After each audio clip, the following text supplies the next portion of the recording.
আমি ইভেন্ট ওরে না পাই ওর ব্যথায় এমনও প্রার্থনা করছি আল্লাহর কাছে যে যদি আমার 20টা বছর হায়াত থেকে দেয় 10 বছর কাটেন না, আমার এই হাত পাও যদি একটাও যদি নিয়ে যদি সুখী দাও তুমি আল্লাহ, তারপর ওর আমার কাছে ফিরে দাও।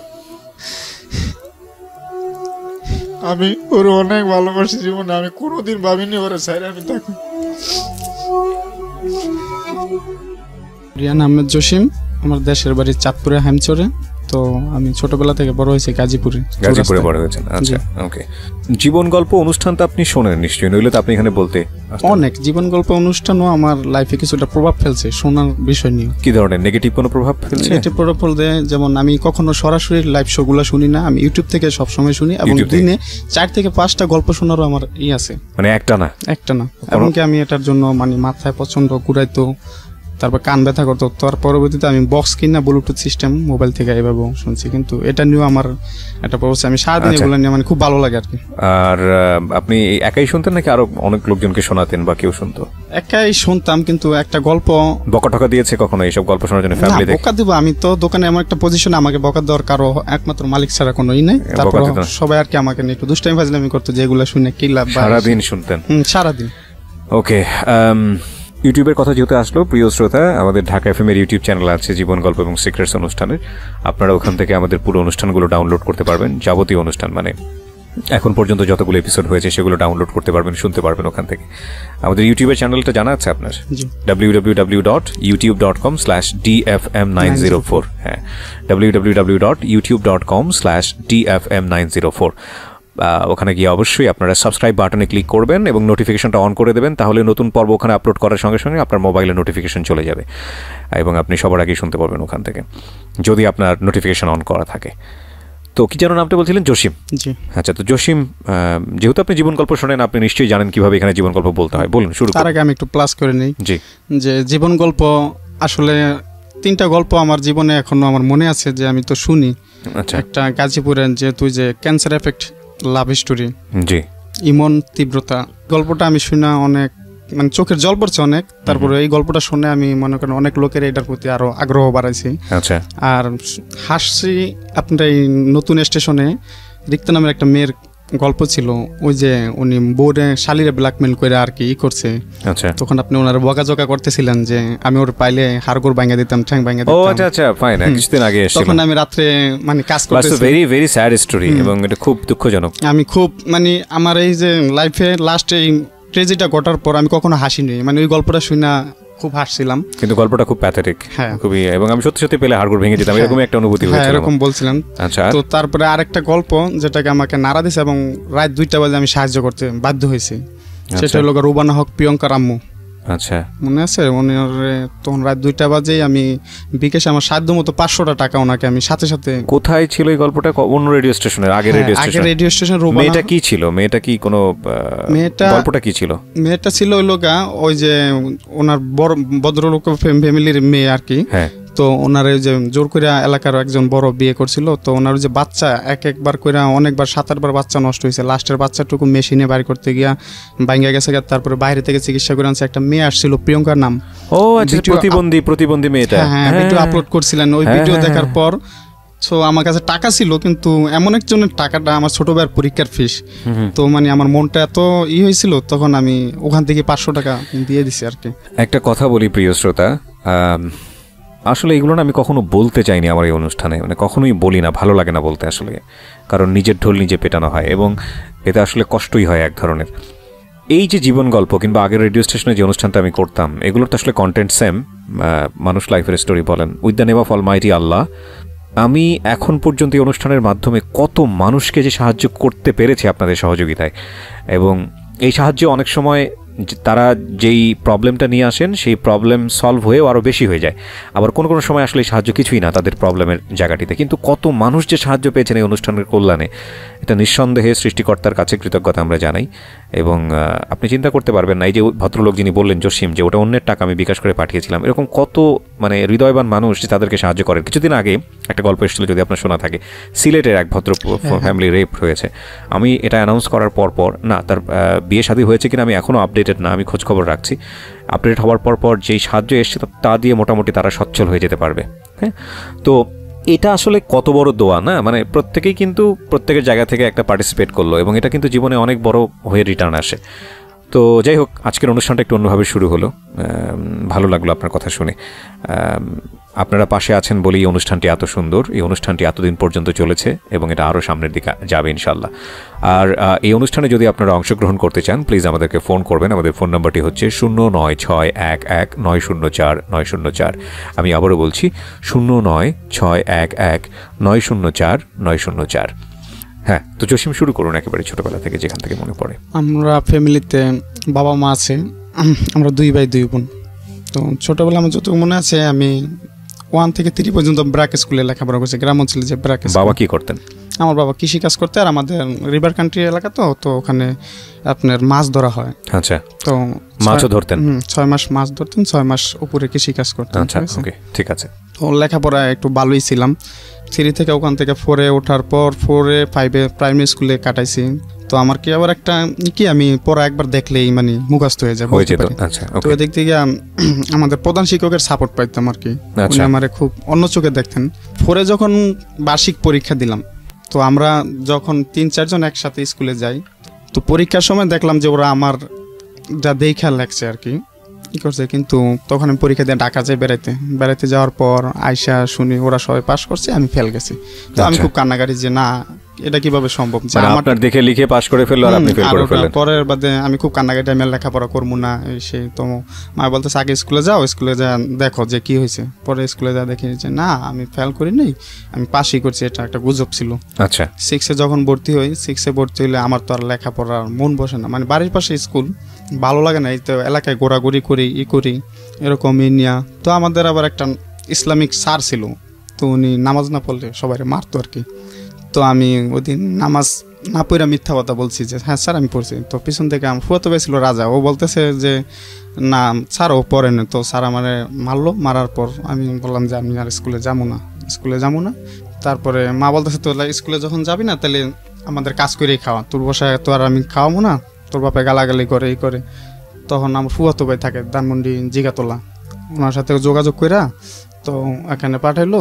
বয়স কত ওই সময়টাতে আপনার? ওই সময় আমার 11 কি বা 12 হবে। আচ্ছা, তো ঢাকা শহরে আসলেন কাজের জন্য? হ্যাঁ, লেখাপড়া ছেড়ে দিলেন? লেখাপড়া ছেড়ে দিয়েছি। কাজ কি ছিল আপনার? কোথায় আসলেন? বাড়ি থেকে আসার পর যেখানে চাকরি নিয়েছি, ওনার এত ভালো লোক যে আমারে, ওনার কোনো ছোট ভাইটাই কিছু নাই, ওনার আব্বা আম্মা আর ওনার 2 ভাই, এক ভাই বিয়ে করছে আর আমি যা চাকরি উনি বিয়ে করেন না। তো ওনাদের সাথে ফ্যামিলি, জয়েন্ট ফ্যামিলির মতো একবার থাকতেছি।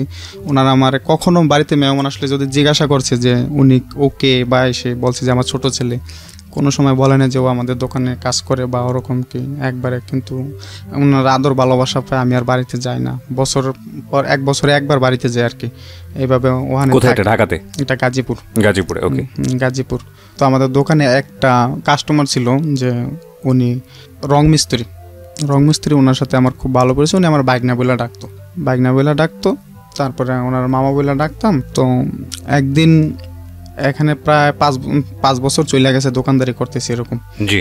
তো একদিন ভাইয়ের সাথে 1 কথা 2 কথা এরকম নিয়ে, মানে যে আমি বলতেছি আমি আর চাকরি করবো না, যে আমি চলে যাবো।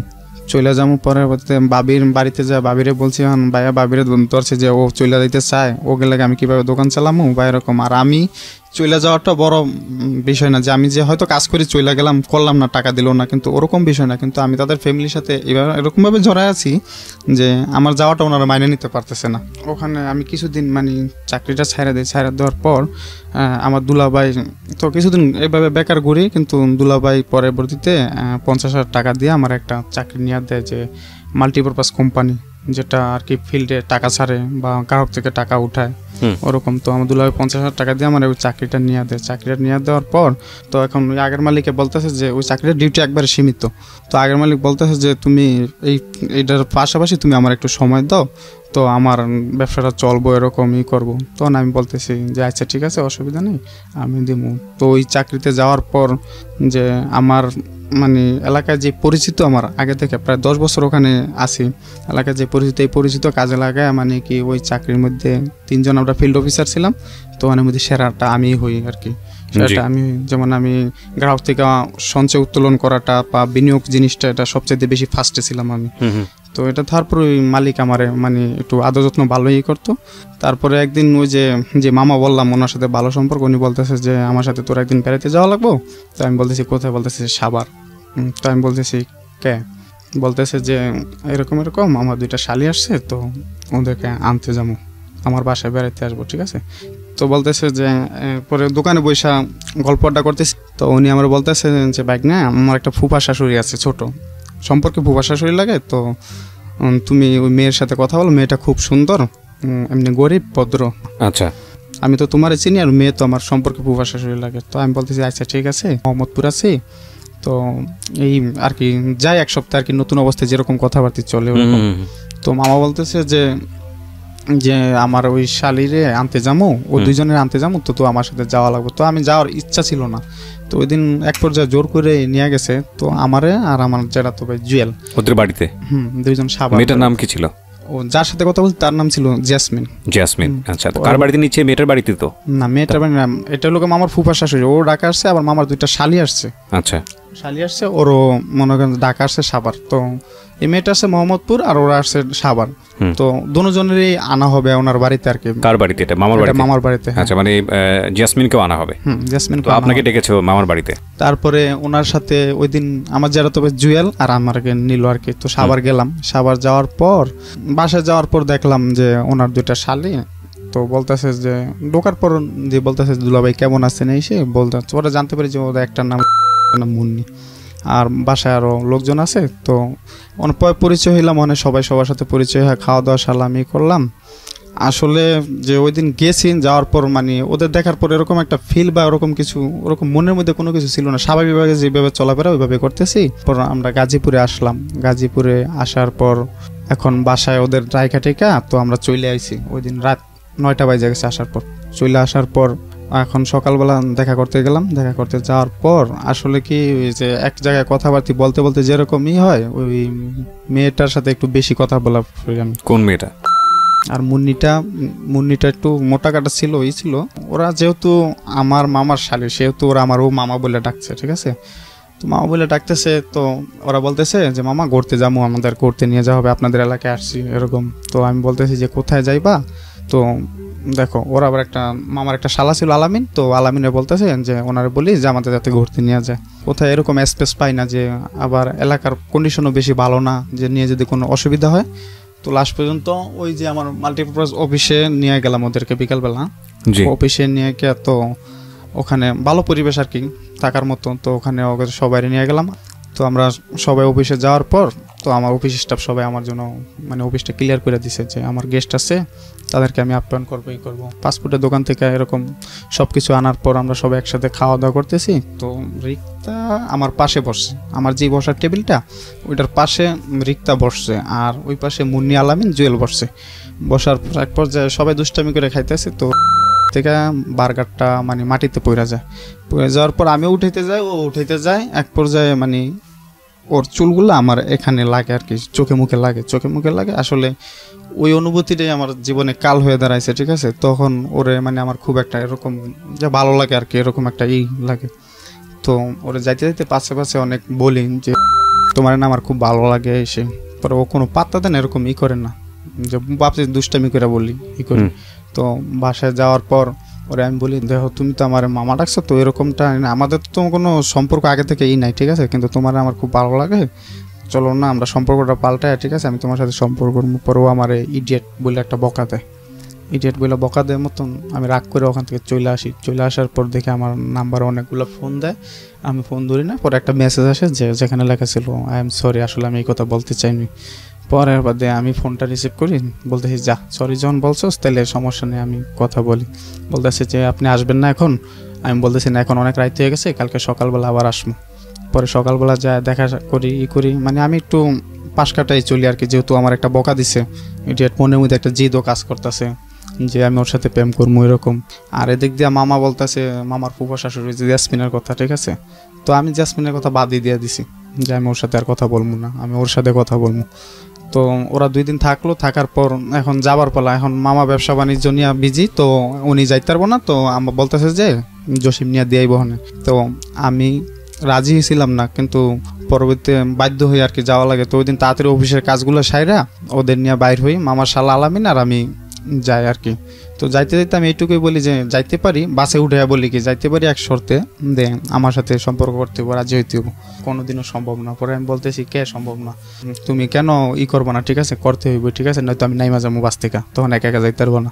তখন বলতেছে আগে আপনি যান, আপনি আমরা দাওয়াত দিলাম, আমাদের দেশের বাড়িতে যান, আমাদের বাড়িঘর দেখেন, আমাদের অ্যাবিলিটি দেখেন, তারপরে আপনি। আমি কিছু দেখা লাগবো না, আমি তো তোমারে দেখছি, তো ওইটাই হইব। পরে বলতেছে যে আচ্ছা ঠিক আছে অসুবিধা নাই। পরবর্তীতে আমি ওই যে চান্দুরা পর্যন্ত যাওয়ার পর্যন্ত ওর টাইম দিয়েছিলাম যে এর মধ্যে তোমার রাজি হইতে হইব, নয়তো কিন্তু আমি বাস থেকে নামে যাবো, পরবর্তী একা যাইতে পারবো না।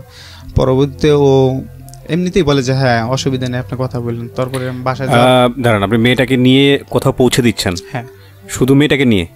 মেয়েটা ওর যে ওরা 2 বোন আর আলামিন আর আমি, মানে আমরা 4 জন টোটাল 4 জন যাচ্ছেন। তো জেসমিনের মধ্যে আর আসলো না? না, জেসমিনের মধ্যে আর আসলো না। Okay fine. পরবর্তীতে ও বাসায় যা পৌঁছানোর পর ওরা আমাদের জন্য আপ্যায়নের ব্যবস্থা করতেছে। তো এর ফাঁকে আমি ওরা বলতেছি সময় খুব কম, আমি কিন্তু চলে যাবো, তো আমার তোমার যে কোনো একটা কিছু বলতে হবে, হয়তো হ্যাঁ হয়তো না। ও কিছুই বলে না। তারপরে আমি বলি দেখো আমার যে কোনো একটা জিনিস জানাও।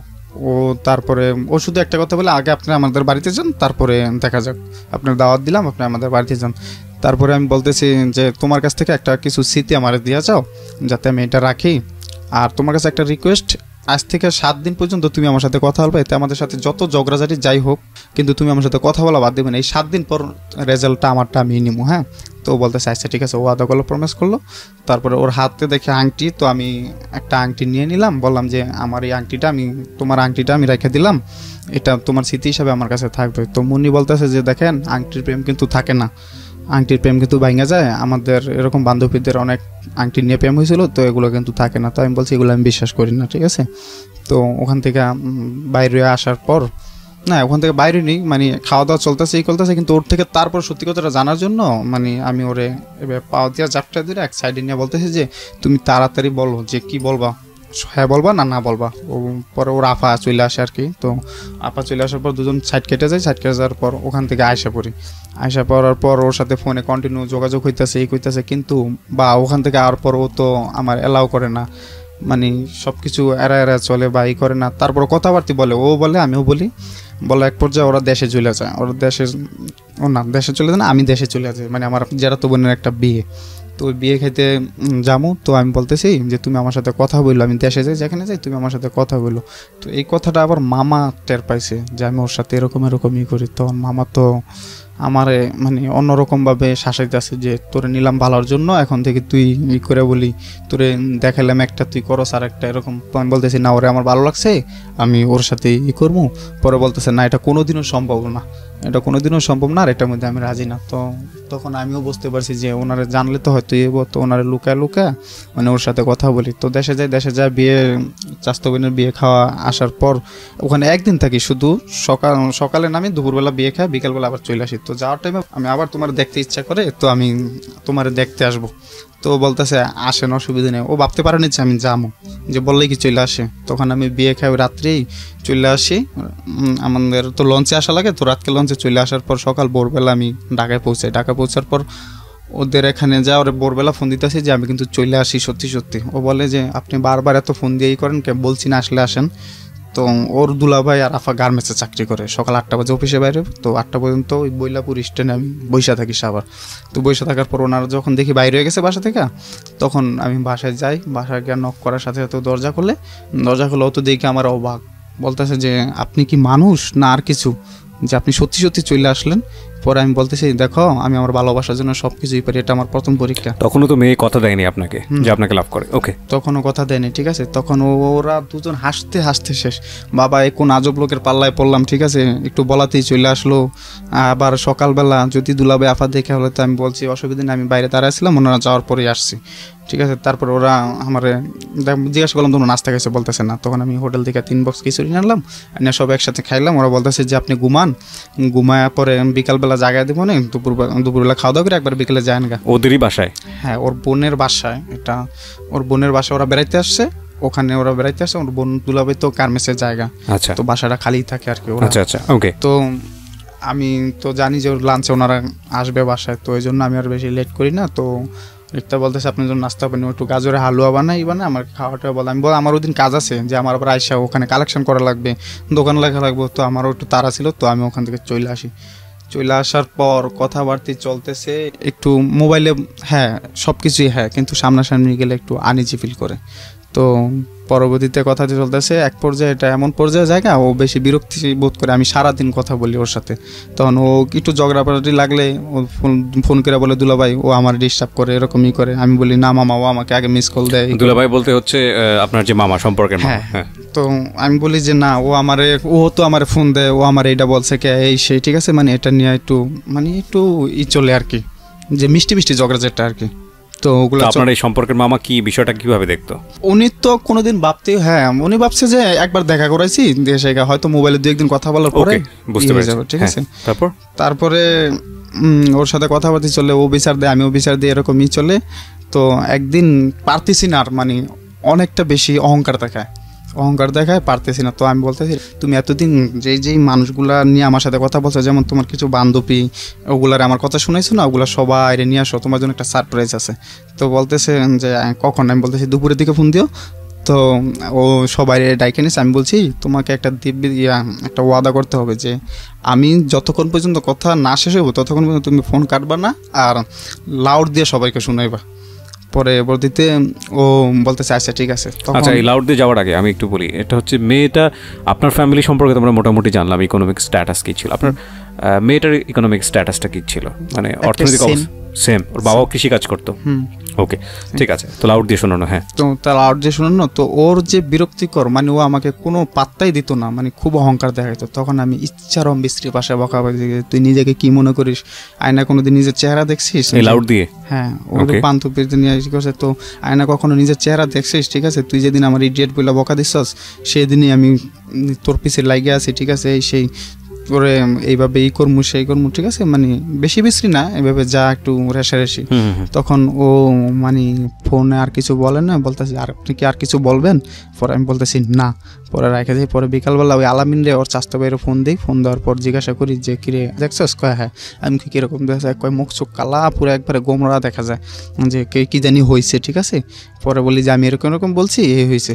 তো বলার পরে এখন তো আমার ভিতরে খুব জ্বলতাছে, যাই হ্যাঁ আমি কী করলাম, মেয়েটারে এতগুলো বকাবাজি করলাম তো এখন তো ওর সাথে কথা না বললে আমারও ভালো লাগতেছে না। তো এক সপ্তাহ তো কোনো কথাবার্তা কিছু বলিনি, এক সপ্তাহ পর ফোন দিছি মতন, ও আমার বলতেছে কি আবার বকাবকি করেন। পরে আমি বলতেছি না দেখো, আমি কোনো দিন বকাবাজি তো এরকম কোনো মেয়েরে করিনি, আসলে তোমার যে জিদ কন্ট্রোল করতে না পারে আমি তোমার কাছে, তাই তোমার কাছে ক্ষমা চাওয়ার জন্য ফোন দিছি। তো বলতেছে যে না আপনি আরও যদি মন চায় তো আরও বলেন, ঠিক আছে, আমি কি তুমি আমার ক্ষমা করে দাও, ঠিক আছে। আমি কোনো দিন, তো ওই দিন আমি খুব কান্নাকাটি করি ওর কাছে যে আমি আসলে কোনো দিন কোনো মেয়ের এরকমই করিনি। তো বলতেছে যে আচ্ছা ঠিক আছে আপনি রাত্রে ফোন দেন। পরবর্তীতে রাত্রে বাসায় যা ফোন দিই, ফোন দেওয়ার পর ওরে বলতেছে তুমি আমাকে ক্ষমা করে দাও, আমি কোনো দিন এরকমই করি নই, আসলে যা হয়ে গেছে, তুমি আমার সাথে কথা বলো বা না বলো এটা আমার কোনো না, কিন্তু তুমি আমার ক্ষমা করে দাও। তো বলতেছে ক্ষমা করতে পারি এক শর্তে। আমি বলতেছি কি শর্ত? পরে বলতেছে আমাকে ভালোবাসতে হবে। তো আমি বলছি না, এটা কোনোদিনও সম্ভব না, তোমার যদি কোনো প্রতিশোধ নেওয়ার ইচ্ছা থাকে তাহলে তুমি অন্যভাবে নাও, আমি মাইনা নেব। পরে বলতেছে না, আমি আপনাকে এক শর্তেই ক্ষমা করতে পারি, সেটা লোক আমাকে ভালোবাসতে হবে। আপনি তো তখন তাকে ভালোবাসেনি। বলছিলি তোকে তো আমি ভালোবাসুন, প্রশ্নই ওঠে না যে এরকম তুই কখনো এরকম আমার যোগ্য না, এরকম অনেক ধরনের আমি যেরকম বলছি ও আমার এরকম বইলা যে বলছে এটা তোর প্রতিশোধ, ঠিক আছে। তারপরে আমার তো আবার মনের মধ্যে একটা লাগলো, না ও আমার এরকম বললো, ঠিক আছে আমি তোরে ছাড়বো না, এই সেই। পরবর্তীতে আমি ওই যে জিয়াসমিন মেয়েটা, ওই মেয়েটার নাম্বার তো আমার কাছে আছে, তো ওরও বাড়িতে গেছে, বাড়িতে যাওয়ার পর ওই জাসমিন মেয়েটার ফোন দা বলি যে ও এরকম, ওই মেয়েটা অলরেডি জানা ফেলা যে ওর সাথে আমার এখন এটা চলতেছে, হ্যাঁ ওই মেয়েটার সাথে আর কথাবার্তা বলি না, ও পাশ কাটা যায় আমিও পাশ কাটা যাই, আমাদের মাঝে আর ওরকম আগে যে কথা বলছিলাম এক সপ্তাহ জাসমিনের সাথে, ওটা আর হয় না। তখন ওই মেয়েটার বললাম যে ও আমার সাথে এরকমই করছে, তুমি একটু ওরে বোঝাও না যে ও যাতে আমার সাথে সম্পর্কটা করে। পরে ও বলতেছে যে দেখি কি করা যায়। তখন আমি সারাদিন ফোন দিয়ে ওদের নাম্বারে ডিস্টার্ব করি। দুপুরবেলা একটা ফোন ওই জাসমিনের মোবাইল থেকে জাসমিনের মোবাইল থেকে একটা ফোন। তো আমি বলতেছি কি ব্যাপারে ফোন দিছো কেন? বলতেছে যে আপনার জন্য একটা গুড নিউজ আছে। পরে আমি বলতেছি কি গুড নিউজ? পরে বলতেছে যে আপনার সাথে সম্পর্ক করব। তো আমি বলতেছি না, ও তো প্রতিশোধের নেশায় জৈলাপুরা রয়েছে, তো তো প্রতিশোধই নেব, নিক, আমার ওর সাথে সম্পর্ক করার দরকার নেই, ও সম্পর্ক মানে বোঝে না। বলতেছে না, সিরিয়াসলি বলতেছে ও আপনার সাথে সম্পর্ক করব। কে বলছে এটা? এটা জাসমিন বলছে। জাসমিনের সাথে সম্পর্কটা কি ছিল? ওরা ফুফু বাস্তি। আচ্ছা। তারপরে বলছে মতন আমি বলছি যে ওকে দাও ফোনটা। পরে দিছে ও। আমি বলতেছি কি ব্যাপার, তুমি আমার ফোন দিছো কেন? বলতেছে যে কেন ফোন দিছি জানেন না? পরে আমি বলতেছি তোমার সাথে আমার কিসের সম্পর্ক? আপনি জানেন না কিসের সম্পর্ক? পরে আমি বলতেছি বলো কিসের সম্পর্ক? ভালোবাসার সম্পর্ক। আমি কি ভালোবাসা কি জিনিস তুমি বোঝো? পরে বলতেছে আমি বুঝি না, আপনি আমার শিখাইবেন, আমি শিখবো, এখন থেকে আপনার সাথে আমি সম্পর্ক করবো। তো যাই হোক, ওদিনকে তো খুব খুশি আমি যে ওরকমই বলছে। তারপরে থেকে কথা কন্টিনিউ চলতেই আছে, মানে দিনের পর দিন এরকম কথা চলতেছে। তো বলতেছে যে আমার মা ঢাকা আসবে বেড়াতে, তো যদি পারেন মার সাথে দেখা করেন। আচ্ছা। প্রথম মানে ওর সাথে তো প্রেমেরই তো মানে খুব ভালো লাগতেছে, কাজগুলো সুন্দর মতো করতেছি, মানে দিনগুলো খুব সুন্দর কাটা যায়। ওকে। তখন ওর মা ঢাকা আসবে, ওর মার সাথে দেখা করতে বলে। তখন ওর মার সাথে আমি ওর মা ওর আপার বাসায় আসার পর আমি যাই আমার একটা ফ্রেন্ড আছে ওরলি, আর ওই জুয়েলারি নিয়ে যাই। তো নিয়ে যাওয়ার পর আসলে সত্যি কথা বলতে কি, মানে একটা শ্বশুরবাড়ির মানুষ যেরকমভাবে যায় আমি ওরকমভাবেই কইরা গেছি। তারপরে উনিও মনে করেন যে আমার অ্যাকসেপ্ট করছে। অ্যাকসেপ্ট করার পর কথাবার্তা হলো। তো উনি বলতেছে যে তুমি আমার মেয়ের সাথে সম্পর্ক করো, যদি কখনো আমার মেয়েরে ভালো লাগে বিয়ে করতে চাও তাহলে তোমার গার্জিয়ান আনা লাগবে। আচ্ছা। তখন আমি বলতেছি যে আচ্ছা ঠিক আছে, সেটা আমার ফ্যামিলির ম্যানেজ করে আমি আনতে পারবো। পরবর্তীতে উনি বলছে মেয়ে কিন্তু কখনো তোমার হাতে একা তুলে দেবো না, আর একা যাবে না। পরবর্তীতে আমি বলছি ঠিক আছে। তো ওখান থেকে ওইদিন কথাবার্তা বলে চলে, মানে ওদের ফ্যামিলির সঙ্গেও আপনার কথাবার্তা হয়ে গেল? হ্যাঁ। আচ্ছা। অলরেডি কথাবার্তা হয়ে গেছে। তারপরে ওর মা এরকম আশ্বাস দেওয়ার পর আমি ওখান থেকে আসার পর ওদের ফ্যামিলি সবার সাথে কথা হয়, ওর সাথেও কথাবার্তা হওয়ার এক পর্যায়ে কিছুদিন পর ও আবার ঢাকা আসবে বোনের বাসায়। ওর বোনের বাসায় আসার পর আমার সাথে দেখা করার ডেট হয় যে আমি ওখানে দেখা করতে যাব। তো ওর যাওয়ার আগে ওর বোনের অনুমতি নিলি যে আপা আমি কিন্তু আসতেছি আপনার বাসায়, ওর সাথে দেখা করবো। তো ওর বোন আমাকে একটা স্পেস দেয় যে জসিম তুমি আসার পর সকাল 8টার পর বাসায় ঢোকবা, যাতে তোমার দুলাভাই না দেখে। আর আমরা তো পড়ে যাই, পরে 12টা বাজে লাঞ্চে যখন আমরা আসি তুমি বাসা থেকে বাইরে যাওয়ার পর আবার 2টার পর ঢুকো, তারপর সারাদিন ওর সাথে কথাবার্তা বলে পরে চলে যাও। আচ্ছা। বিষয়টা কিন্তু উনি আমাকে স্পেস দিতে আছে। হ্যাঁ। ছোট ছিলেন না বড় ছিলেন? উনি বড় বোন ছিলেন। তো উনি ওনার এই আশ্বাসে তো আমি যাই, কিছু কেনাকাটা কইরা সবকিছু নিয়ে টিয়া যাই। তো বাসায় একা থাকে না, ওই যে ওনার আপার একটা মেয়ে আছে 5 বছর বয়স আর কি, ওরা দুজন থাকে। তো ওদিন যায়, তখন আমি বলি এখন তো যাই হোক কত ঝগড়াঝাটি কত কিছুর পরে তুমি আমার সাথে কথা বলতেছো, আমি তোমার সাথে কথা বলছি, আমাদের সম্পর্কটা কিন্তু একটু আগায় গেছে গা। তো তখন ও হঠাৎ করে বলতেছে যে দেখেন সম্পর্কটা আগে কিন্তু এখনো কিন্তু সম্পর্ক নিয়ে আমি কিন্তু শিওর কিছু বলতে পারতেছি না। মানে কি আপনার জায়গা থেকে বলতে পারছেন না নাকি ওর জায়গা থেকে? ওর জায়গা থেকেও বলতে পারতেছে না। তো আমি বলতেছি কেন? কখন আপনার আমার ভালো লাগে, কখনো ভালো লাগে না। তখন আমি বলতেছি কেন তোমার কোনো সমস্যা হবে তুমি বলো। কয় না আমার কোনো সমস্যা নেই। মেয়ের বয়সটা কত ছিল এই সময়টাতে? ও আমার সাথে 2 বছরের ছোট হবে আর কি। আপনার বয়স কত তখন? আমার তখন বয়স 20 হবে। ওকে। এক পর্যায়ে মানে দুজন কথা কাটাকাটির মধ্যে মানে একটু রাগান্বিত বাসায় জায়গা, ঠিক আছে। যাওয়ার পরে এর বাদে ও আমারে এরকম বলার পরে আমি তো মনে করি না এখন চইলা যামু। ওরে বলতেছি যে তোমার কাছে আসলাম, তো তুমি তো আমার কিছুই দিলা না, ঠিক আছে। তো ওখানে আর কি রুমে তো একা থাকি, তো ওই বাচ্চাটা ঘুমায় রয়েছে, ঠিক আছে। তো আমি ওরে আর কি তখন ও বলতে যে লাইট অফ করেন এভাবে করে না, ঠিক আছে, আগে লাইট অফ করেন, ঠিক আছে। তখন আমি এরকমভাবে ওর সাথে করতেছি। আর এই পর্যায়ে ওই ফারিয়া জায়গা যায় ঘুম থেকে, মানে আমাদের দুটো আপত্তিকর অবস্থায় দেখার পরে ও মেয়েটা কান্নাকাটি করে, মানে দেখার পর মেয়েটা চিল্লাচিল্লি কান্নাকাটি করে। তখন ও আবার ভয় পায়, আমার বলে মেয়েটার বোঝানোর জন্য ও আমার বলে যে তুই এখান থেকে চলে যা, তুই আমার কাছে আসবি না, আর যদি আসস তুই আমার মরা মুখ দেখবি।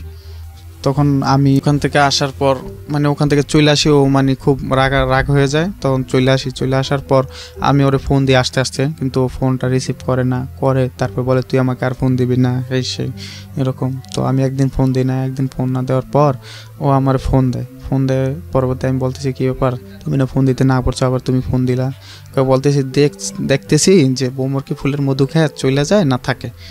তখন এটা বলে রিক্তা আপনাকে, এটা বলতেছে। তো আমি বলতেছি যে আমি তোমাকে ভালোবাসি, আমি কখনো চলে যাবো না, ঠিক আছে, এখন তুমি যদি চাও তাহলে কন্টিনিউ তোমার সাথে আমি কথা বলতে পারি।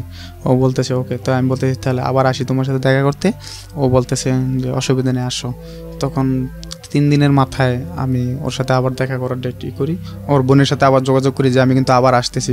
বলতেছে যে অসুবিধা নেই, তুমি আসো, কিন্তু সাবধান, আবার চলে যাও, তোমার দুলাভাই যাতে না দেখে। ওকে। তখন আমি যাই, যাওয়ার পর সকালবেলা ওর আমি একসাথে নাস্তা করি, খাই, খাওয়া দাওয়ার পর 12টা পর্যন্ত থাকি। থাকার পর ওর সাথে মানে এর ফাঁকে আমার মানে একবার ফিজিক্যাল রিলেশন, এই বয়সেই?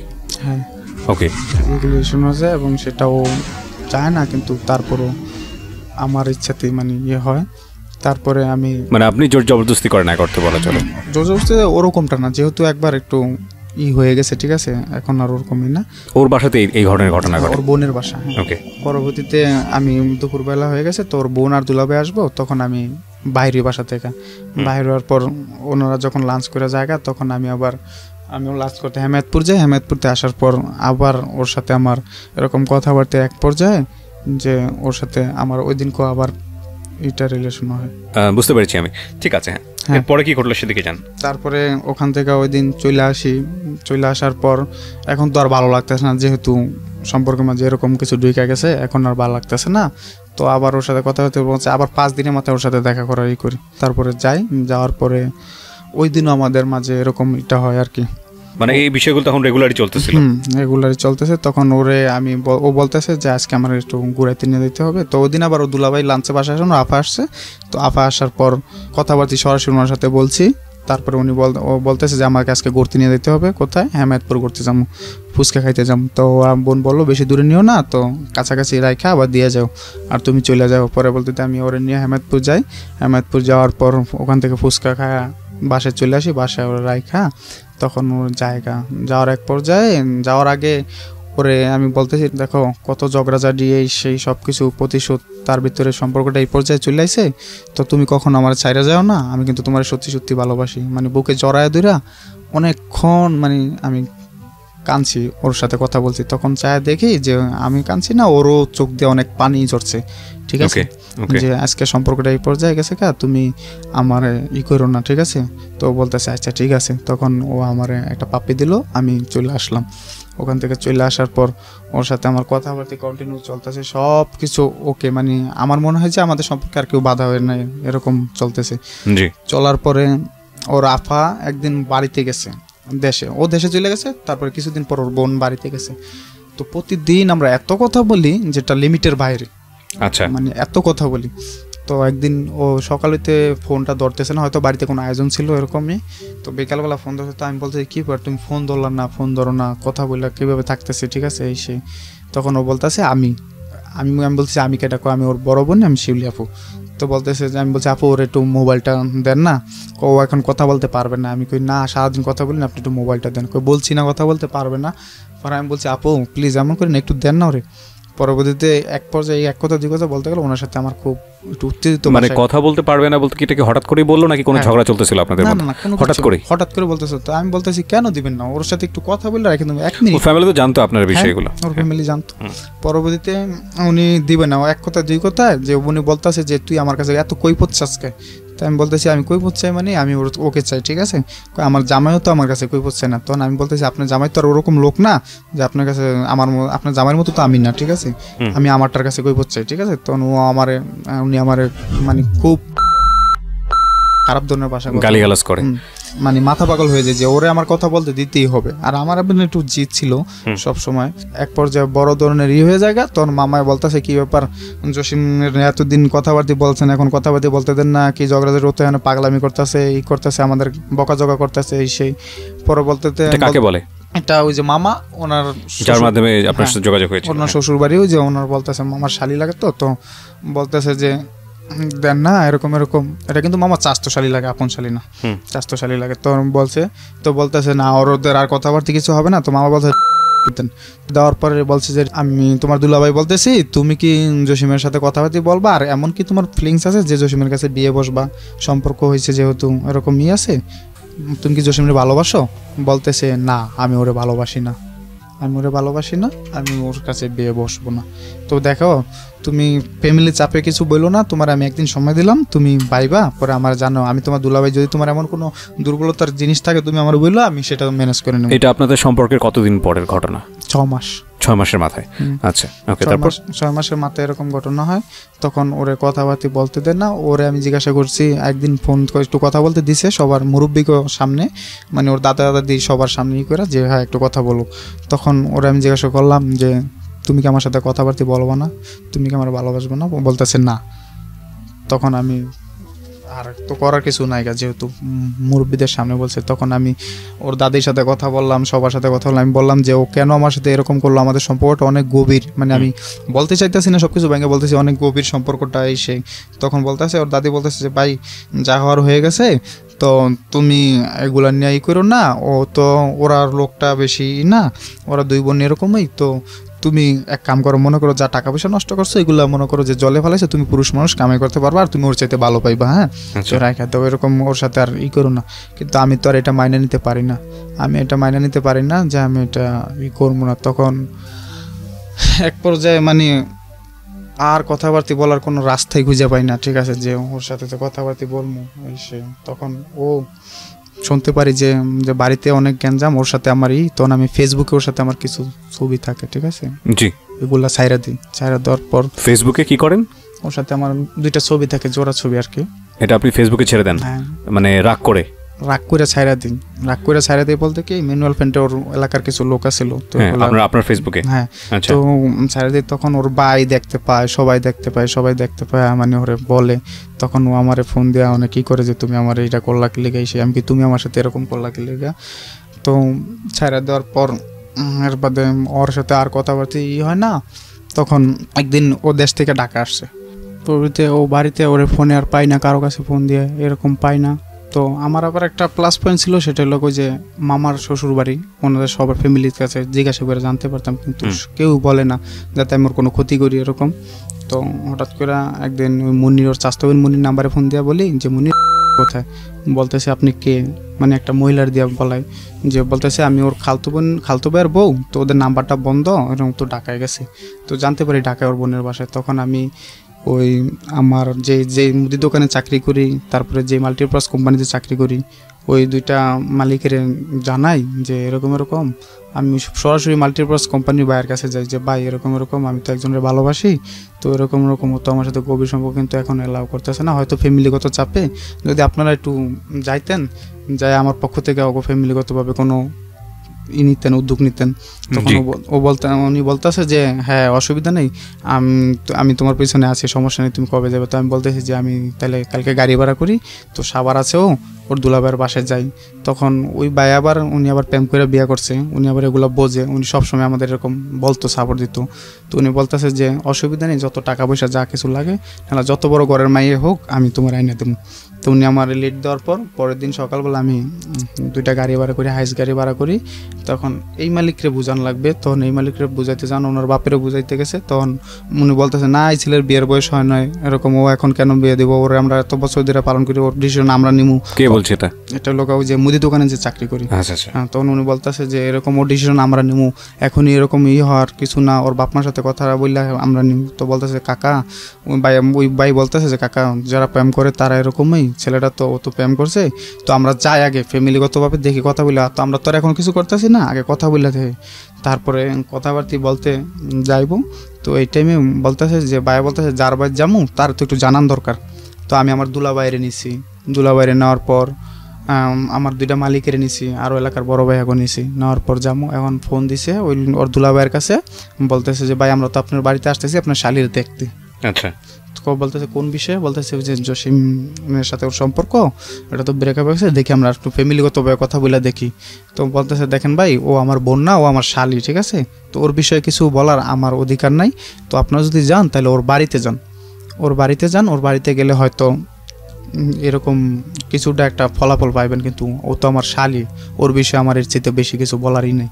তখন যাইতে দিব না, তখন আমি বলতেছি না আমি গাড়ি ভাড়া করছি, আমি আজকে যামই, ঠিক আছে, ওর সাথে দেখা করবোই, ও যখন ঢাকায় যায় অনেকদিন ধরে কথা বলতে পারি না। তখন আমি আমার আটকে রাখে অনেকে, তারপর বিকালবেলা ছাড়ার পর আমি বিকালবেলা আমার একটা ফ্রেন্ড আছে যে হেলাল আর লোক জসিম আরেকজন আমার মিতা, ওরে নিয়ে আমি এই সাভার যাই। সাভার যাওয়ার পর ওই বাসায় যাওয়ার পর দেখি ও বাইরে দিয়ে তালা মারা, তো আমি জানলা করতেছি তো খুলছে, খোলার পর ও বলতেছে যে কি চান। আমি বলতে তুমি এরকম ভাবে কথা বলো কি চাই, তুমি জানো না আমি কেন আসছি। কতদিন পরে দেখা হলো? এটা প্রায় 2 মাস পর দেখা। 2 মাস পরে, ওকে। তখন তুমি জানো না যে আমি কেন আসছি, ঠিক আছে, আমি না তোমার ভালোবাসি এসে তুমি আমার সাথে এরকম করো কেন, তোমার কি ফ্যামিলিতে কোনো চাপ দিছে, তুমি কি কোনো চাপের উপরই করতেছো? বলতেছে না, আমার চুপ করে রয়েছে, কোনো কথা বলে না। আমি বলছি দরজা খোলো তুমি, ও খুলতেছে না। তো আমি এক পর্যায়ে মানে ফ্ল্যাট বাসা তো নিচতলায় থাকে, তখন আমি জানলা বাইরে জোরে ঘুষি মারি, জানলার কাজগুলো ভেঙেছে। তখন উপর থেকে বাড়িওয়ালা আসে, বাড়িওয়ালা নাইমে আসা বলতেছে তুমি কে এখানে গ্যাঞ্জাম করতেছো? তো আমি বলতেছি আঙ্কেল এরকম ওর সাথে আমার সম্পর্ক, ওর সাথে সম্পর্ক, কিন্তু ও তো আমার অ্যাকসেপ্ট করতেছে না এখন, মানে আজকে এমন পর্যায়ে ওরে বললে আমি থাকতে পারতেছি না। তো ওরে বলে না আমার ভিতরে নিতে, আমি ওর সাথে একটু কথা বলবো। তো বলতেছে মেহমান আসছে ভিতরে নাও, মেহমান ভিতরে নাও না কেন? ও বলতেছে ওকে আমি চিনি না। তখন তো ওই লোকে আমার বলছে ওর তোমার চিনে না আর তুমি বলতেছো এই সেই, মানে এক পর্যায়ে আটকেইব এরকম ভাব। তখন আমি বলতেছি দেখেন আঙ্কেল, ওর সাথে আমার কিছু ছবি আছে, ভিডিও আছে, এগুলো দেখেন, ও যদি আমার না চিনে তাহলে এগুলো কোথা থেকে আসলো। তখন দেখাইলাম, উনি বলতেছে এই মেয়ে তোমার যদি নাই চিনো তাহলে তোমার সাথে এগুলো আসলো কোথা থেকে? পরে বলতেছে যে মানুষের মতো মানুষ থাকতেই পারে। তখন বাড়িওয়ালা ওকে বলো যে একটা থাপ্পড় দেবো, বেয়াদব মেয়ে, ঠিক আছে, তোমার দুলাভাইয়ের খবর দেয় এসে। তখন ওর দুলাভাইয়ের খবর দেয়, ওর দুলাভাইয়ের খবর দেয় আসার পর আমার চিন্তা ভাবনা যে কোনো মূল্যে আমি সম্পর্কটা টিকায় রাখবো, এটাই। ওরে বইলা থাকতো জোর করে হোক বা যেভাবেই হোক না কেন, যেভাবে হোক ওর সাথে সম্পর্কটা টিকায় রাখবো। তখন ওর দুলাভাইয়ের খবর দেয় মতন দুলাভাই আসে, ওর দুলাভাই আসার পর কোনো কথা বাড়তি কিছু না বললে চুপটি আমার খুব খুশি এসে মার শুরু। কিন্তু আসার আগে আমি অনেক কান্নাকাটি করছি যে তুমি একটা বার দরজাটা খোলো, তুমি আমার সাথে চলে আসো, আমি তোমার নিয়ে যে দেখো। দুলাভাই মানে হচ্ছে যাকে, যে আপনার মামা? না, তাহলে এটা লোক ওর দুলাভাই, আর ওর আর যেটা মামা এটা লোক চাস্তো দুলাভাই। আচ্ছা আচ্ছা, ওকে। তখন ওর দুলাভাই আমার মানে খুব উপরি চুপড়ি ঘষি। তখন আমি ওনার পাওয়ারি বেড়া দূরে বলিস দুলাভাই আমার মায়ের না, আপনি আমার কথাগুলো শোনেন, তারপরে যা কিছুই করেন। বলতেছে তুই আমার বাড়িতে এসে গ্যাঞ্জাম করস, এই সে আমার শালির নিয়েই করস তোমার। তখন ওখান থেকে ওই বাড়িওয়ালা ছাড়াইলো, ছাড়ানোর পরে আমার বলতেছে দেখো বাবা, মায়ের তো আর আমাদের না, আমি তোমার ঘটনাটা শুনছি, তো যাই হোক তুমি চলে যাও, তুমি ওর চাইতে ভালো মায়া পাইবা, আর হয়তো আমি এতটুকুই পারবো, আমার বাড়ি থেকে ওদের বাড়ি করে দিতে পারবো, যেহেতু ওর শালির নিয়ে আমাকে বাড়িতে গ্যাঞ্জাম, আমাদের তো বাড়ির একটা মান সম্মানের বিষয় আছে, আর ওর বোনের জন্য আমাদের বাড়িতে ভাড়াটিও থাকে না, একটু গ্যাঞ্জাম বেশি করে, তুমি চলে যাও এসে। তো ওখান থেকে আমি চলে আসি কিন্তু রাগ প্রচুর মাথার মধ্যে, যে মার খেয়েছি, রাগের পরে ওর সাথে মনে করেন যে খুব খারাপ ব্যবহার করি, ওর দুলাভাইয়ের ফোন দিয়ে একটু গালাগালি বকাঝকা করি যে তুই আমার মারছস, আজকে তোর ছোট ভাই থাকতো তুই কি এভাবে মারতে পারতি, তুই আমার প্রত্যেক টাকা দিস না, আমি প্রত্যেক টাকা তোরে ফিরে দেবো, ঠিক আছে, তুই পারলে আমার দেখা নিস, ঠিক আছে, আমি আচ্ছা ঠিক আছে দেখা নেবো, ঠিক আছে, আমি পিছন থেকে তোর একটা বাড়ি দিলেও দেবো আমি, ঠিক আছে, কয়টা তো দেয় কাপুরুষেরা, ঠিক আছে। তাই আমি বলছি আমি কাপুরুষ, তারপর আমি তোর দেখে নেবো। ওর বোনে আমার পরবর্তী রাত্রে ফোন দিয়ে বলতেছে তুই আয়, তোর কাছে মানে এটা আমাদের নেওয়ার জন্য আবার মারবো, নেওয়ার জন্য মানে বেশি প্ল্যান তৈরি করছে, যে সত্যি বলতেছি তুই যদি মানুষ নিয়ে আসতে পারস তাহলে যা তোর কাছে তুইলা তুমি লিখতে। তো ও বলতেছে হ্যাঁ তুমি আসুন, কেউ ধরে না আমার সাথে কথাবার্তাও বলে না। তখন একদিন সহব্রত আসলো মতন বলতেছে যে সহব্রতে নাকি আল্লাহর কাছে সবাই সব কিছু চাইলে পায়, তো আমি ওই দিন চামু। তো ওই দিন নামাজ পড়া, সারা রাতে নামাজ পড়া আল্লাহর কাছে কান্নাকাটি করে বললাম যে আল্লাহ তুমি ওরা যদি ওরে আমার কাছে ফিরিয়ে দাও তাহলে হয়তো আমি কোনো দিন জানা সত্ত্বে যে মানুষ পাপ কাজ করে ওগুলা করবো না, আর ওরে যেদিন দিতে পাবো ওই দিন দিতে 5 ওয়াক্ত নামাজ পড়বো।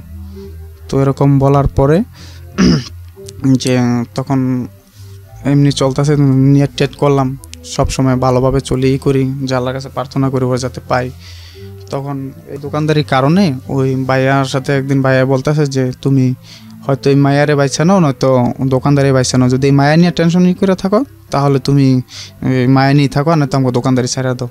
তখন আমি বলতেছি না আমি ওরা কখনো ছাড়তে পারবো না, আমি আপনাদের এখান থেকে চলে গেলাম। তার মানে তখন আপনি আলটিমেটলি আপনার কাজটা ছেড়ে দিলেন মেয়েটার জন্য? হ্যাঁ, মেয়েটার জন্য কাজটা ছেড়ে, যে আমি কখনো ওরে বুইলা থাকতাম না, যদি আরো যুদ্ধ করা লাগে সেও আমি ওরে নিয়ে বাঁচব। তখন বাবির কাছে বললো যে ও কত বড় সাহস, ও মুখের উপর কথা বললা এইভাবেই করলো, ঠিক আছে, মেয়ের জন্য তো ছাড়তে যদি বলে তাহলে ছাইরে যাক। পরবর্তীতে 2টা চাকরি করি, ওইটাও করি এটাও করি, তখন এটা ছাইরা দিই। এটা ছাইরা দেওয়ার পর ওই যে মাল্টিপারপাসের যে এইটা করি ওটা আবার পায়ে একটা বিমানবন্দরের কাজে হাত দিতে গিয়ে ওনার বড় ধরনের একটা 10 নামে ব্যবসায় 10 নামার পর ওই চাকরিটাও মানে মানে আমার তো চাকরি জানা, উনি ব্যবসাটা ক্লোজ করে দেয়। আচ্ছা, ক্লোজ করে দেওয়ার পর এখন তো বেকার ঘুরতেছি, আর এমনিতে ওর জ্বালা যন্ত্রণা, আবার চাকরি নাই, খুব একটা মানে খারাপ লাগতেছে। তো ওই যে আমার ফ্রেন্ড অলি, ওরে ফোন দিয়া বলি যে অলি এরকম আমার, আপনি কি 2টা চাকরি ছেড়ে দেন? হ্যাঁ 2টা চাকরি, এখন আমি বেকার। তো আমার ফ্রেন্ডের বললাম যে তুমি আমার জন্য একটা চাকরি দেখো, তো আমি একটা চাকরি দেবো। তো ও আমার বলো যে তুই তো বড় দোকানে চাকরি করস, তো আমি তোরে বড় দোকানে আগে চাকরি দেখি মিলাই দিতে পারি। তখন উত্তরা দক্ষিণখান বাজারে আর কি ও আমার একটা চাকরি দেয় বড় মুদি দোকানে, ভদ্রলোক, রিটায়ার্ড একজন সেনাবাহিনী। আচ্ছা। তো উনি যাওয়ার পর পয়লা দিন যখন দোকানদারি করলাম, উনি আমার দোকানদারি দেখে খুব খুশি। তো বলতেছে যে আমি তো এতদিন পোলাপাইন পাই নাই, তোমার তো কাজটা আমার ভালো লাগলো, তো তুমি আমার এখানে থাকো সুন্দর মতো। আমার কাজ দেখা উনি আবার পাশে একটা দোকান কিনে প্রায় 70 লাখ টাকা দিয়ে দোকান কিনা উনি মানে ওই যে ফ্যামিলি ফেয়ার যে মার্কেটগুলো আছে না, ওরকমভাবে পণ্যগুলো সাজাইবো আর কি এরকম। তো আমি পুরো দোকানটা সাজায় দেওয়ার পর উনি আমার 1000 টাকা বকশিস দেয়। ওনার যা ব্যবসা সব কিছু বুঝাই দিয়ে উনি ভালোই চলতেছে। উনি একদিন আমার বলতেছে, দেখো আমি তো আগে পরে পোলাবেন রাখছি, ওরা তো চলে গেছে গা, টাকা পয়সা মায়েরা চলে যায়, তো তুমি যদি থাকো, আমার মার অনেক সম্পদ আছে, আছে, যদি আমার মার মনটা জয় করে থাকতে পারো তাহলে হয়তো তুমি থাকতে পারবা, ভালো তোমার লাইফে লাগবে। জি। তখন আমি বলতেছি যে আচ্ছা ঠিক আছে আঙ্কেল, আপনি দোয়া করেন আমি যেন সব কিছু করে থাকতে পারি। বলতেছে যে তোমার কাজগুলো অনেক পছন্দ হয়েছে, তুমি আমার এখানে থাইকো, যাও না। তো একদিন বাসা থেকে বিকালবেলা নামতেছি লিফটে, কারেন্ট চলে গেছে, লিফটে আমি আটকে আছি। তো হঠাৎ দেখি আমার মোবাইলে একটা মেসেজ যে ভাইয়া বিজি না থাকলে প্লিজ কল মি, ওই জ্যাসমিনের মোবাইল থেকে একটা মেসেজ। তখন আমি মোবাইলে টাকা ছিল না, আমি ব্যাকও করতে পারিনি। তখন আবার একটা মেসেজ আসে, গুড নিউজ আছে। তো আয়সা ফোন দিলাম, ফোন দিয়ে বললাম যে জ্যাসমিন কী হয়েছে? বলতেছে যে ও রিক্তা তো আপনার ফোন দিতে বলছে, ও আপনার কাছে চলে আসবো।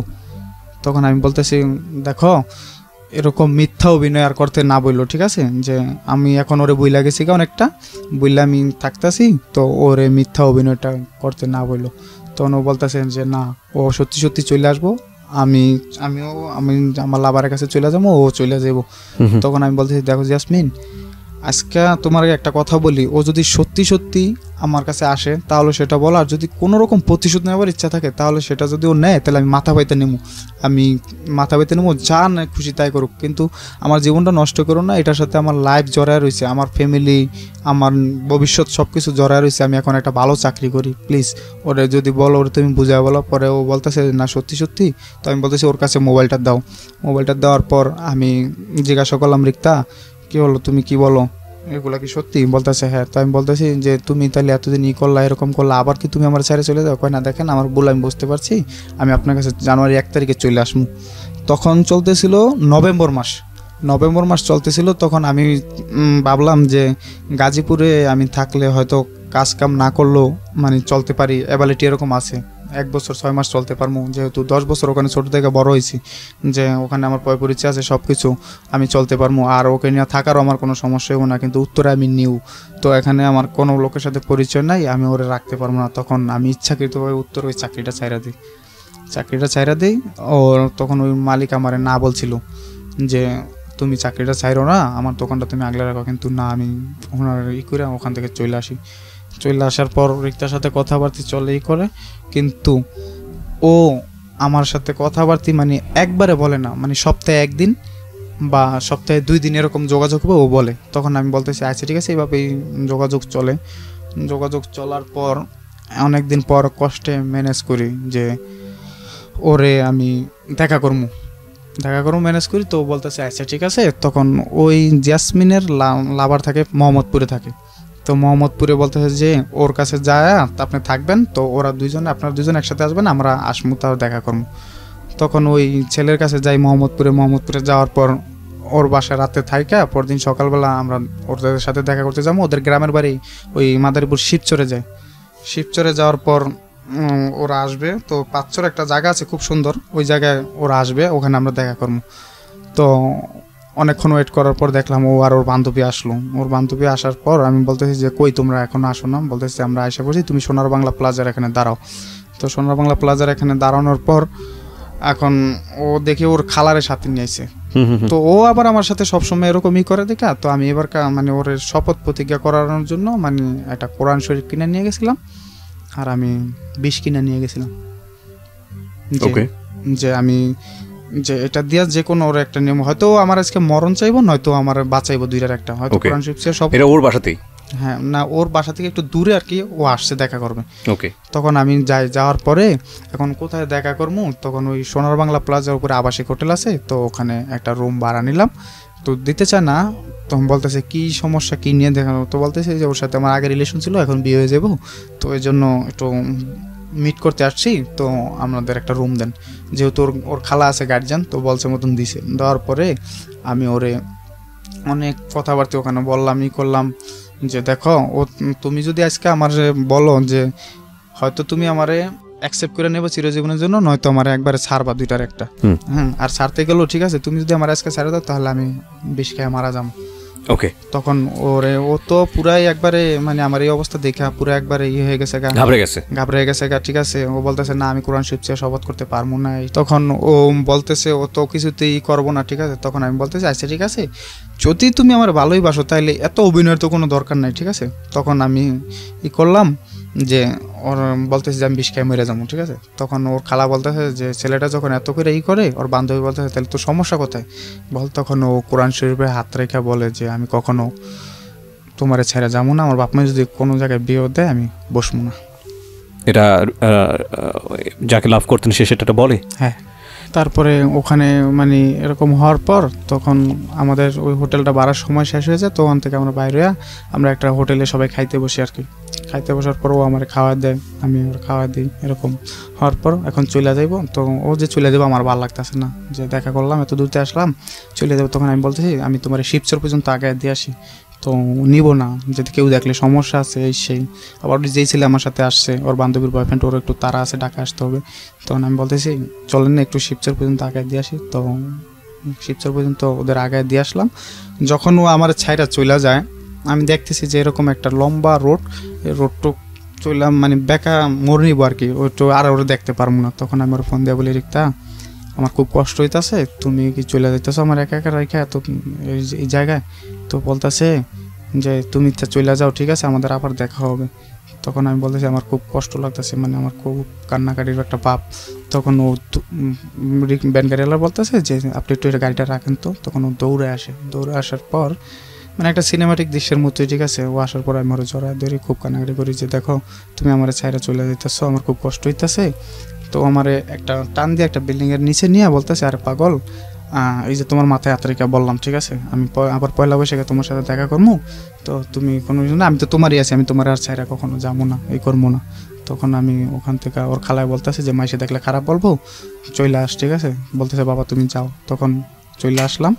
তো চলে আসার পর ওই ছেলের জায়গায় দিয়া আমি আর বাড়িতে যাবো আর কি, রাত্রেবেলায় রাতকে লঞ্চে বাড়িতে যাবো। তো ও যাওয়ার সময় অনেক ফোন দিছে, কখন কোথায় গেছো, ঠিক মতো যাইতেছো নাকি এই সেই। তখন ফোন দিছি রাত্রেবেলা, ওর সাথে কথা বলতেছি। বলার পরে দেখেন আমার তো ঘুম আসতেছে না। আমি আপনার সাথে অনেক কিছু কথা দিয়ে ফেলাইছি আজকে, আর খালা বলছে যে আপনার কথা, যে ছেলেটা তোকে অনেক ভালোবাসে, যদি আমার একটা মেয়ে থাকতো তাহলে ওর কাছে আমি আমার মেয়ের বিয়ে দিতাম, ঠিক আছে। আসলে ছেলেটা তোর খুব ভালোবাসে।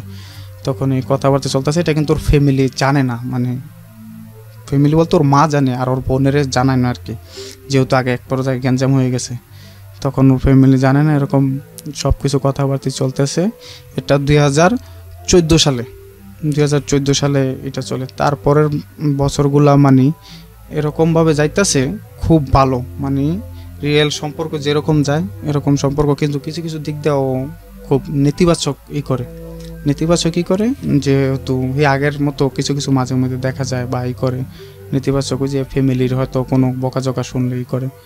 তখন খুব সুন্দরভাবে তখন আমি বলতেছি তুমি তো আসবা কবে, সেই জানুয়ারি 1 তারিখে বললা, এখন আর আসো না, ঠিক আছে। বলছে আমি পয়লা বৈশাখে আসবো। কয় তুমি কাজ করো, আমি পয়লা বৈশাখে তোমার কাছে একবার আসবো। মানে এইভাবে 2 মাস 3 মাস ও ঘুরাইতেছে। তো আমিও বেশি আগ্রহ দেখাই না, আমার চিন্তা যে ও কোরআন শরীফের হাত থেকে শপথ করছে, ও কখনো আমার ছাইরা যাইবো না, আবার ও খালারের সামনে রেখেই করছে। তখন এরকম চিন্তা নেই, আমি ও দেরি করে আসুক, এতে যদি আমি কাজ ঠিক মতো করি তো আমারও কিছু টাকা পয়সা জমলো, করলো। তখন এরকম কথাবার্তা চলতেছে। এর ফাঁকে 14 সালটা ভালোই গেল, 15 সালটা ভালোই গেল, খুব সুন্দরভাবে যাইতেছে। 15 সালে যায় ওর সাথে আমার আবার দেখা করার ডেট হয়, কোরবানি ঈদে পরে ওর সাথে আমি দেখা করবো। তো ও এর ফাঁকে আবার ওই যে বাড়িতে গেলাম যেদিন দেখা করে আসলাম না, দেখা করে আসার পর দিন আবার ওর সাথে আমি আবার দেখা করতে চাই। ও আমার দেখা করতে মানে চায় না। আমি বলতেছি দেখো তোমার সাথে দেখা করতে গেলাম একান্তভাবে কিছুই হইলো না, তো আমি আবার আসি। ও বলতেছে না, ওই যে যেদিন দেখা করে আসলাম তারপরের দিন বাড়িতে গেলাম না, বাড়িতে একদিন থেকে চলে আসি যে আবার ওর সাথে দেখা করবো। যে সামহাও আপনার খারাপ লাগছিল ওর জন্য, বেশি খারাপ লাগছিল যে আবার দেখা করবো। তখন ও বলতেছে যে না এটা কিভাবে সম্ভব, বাড়ি থেকে এত ঘন ঘন বাইরে হওয়া যাবো না। তখন আমি বলছি আসো না প্লিজ একটা দিন তুমি দেখা করো। তখন ও রাজি হইতেছে না, আমার কথা হলো যেমনি হোক আমি ম্যানেজ করতে পারবো ওরে।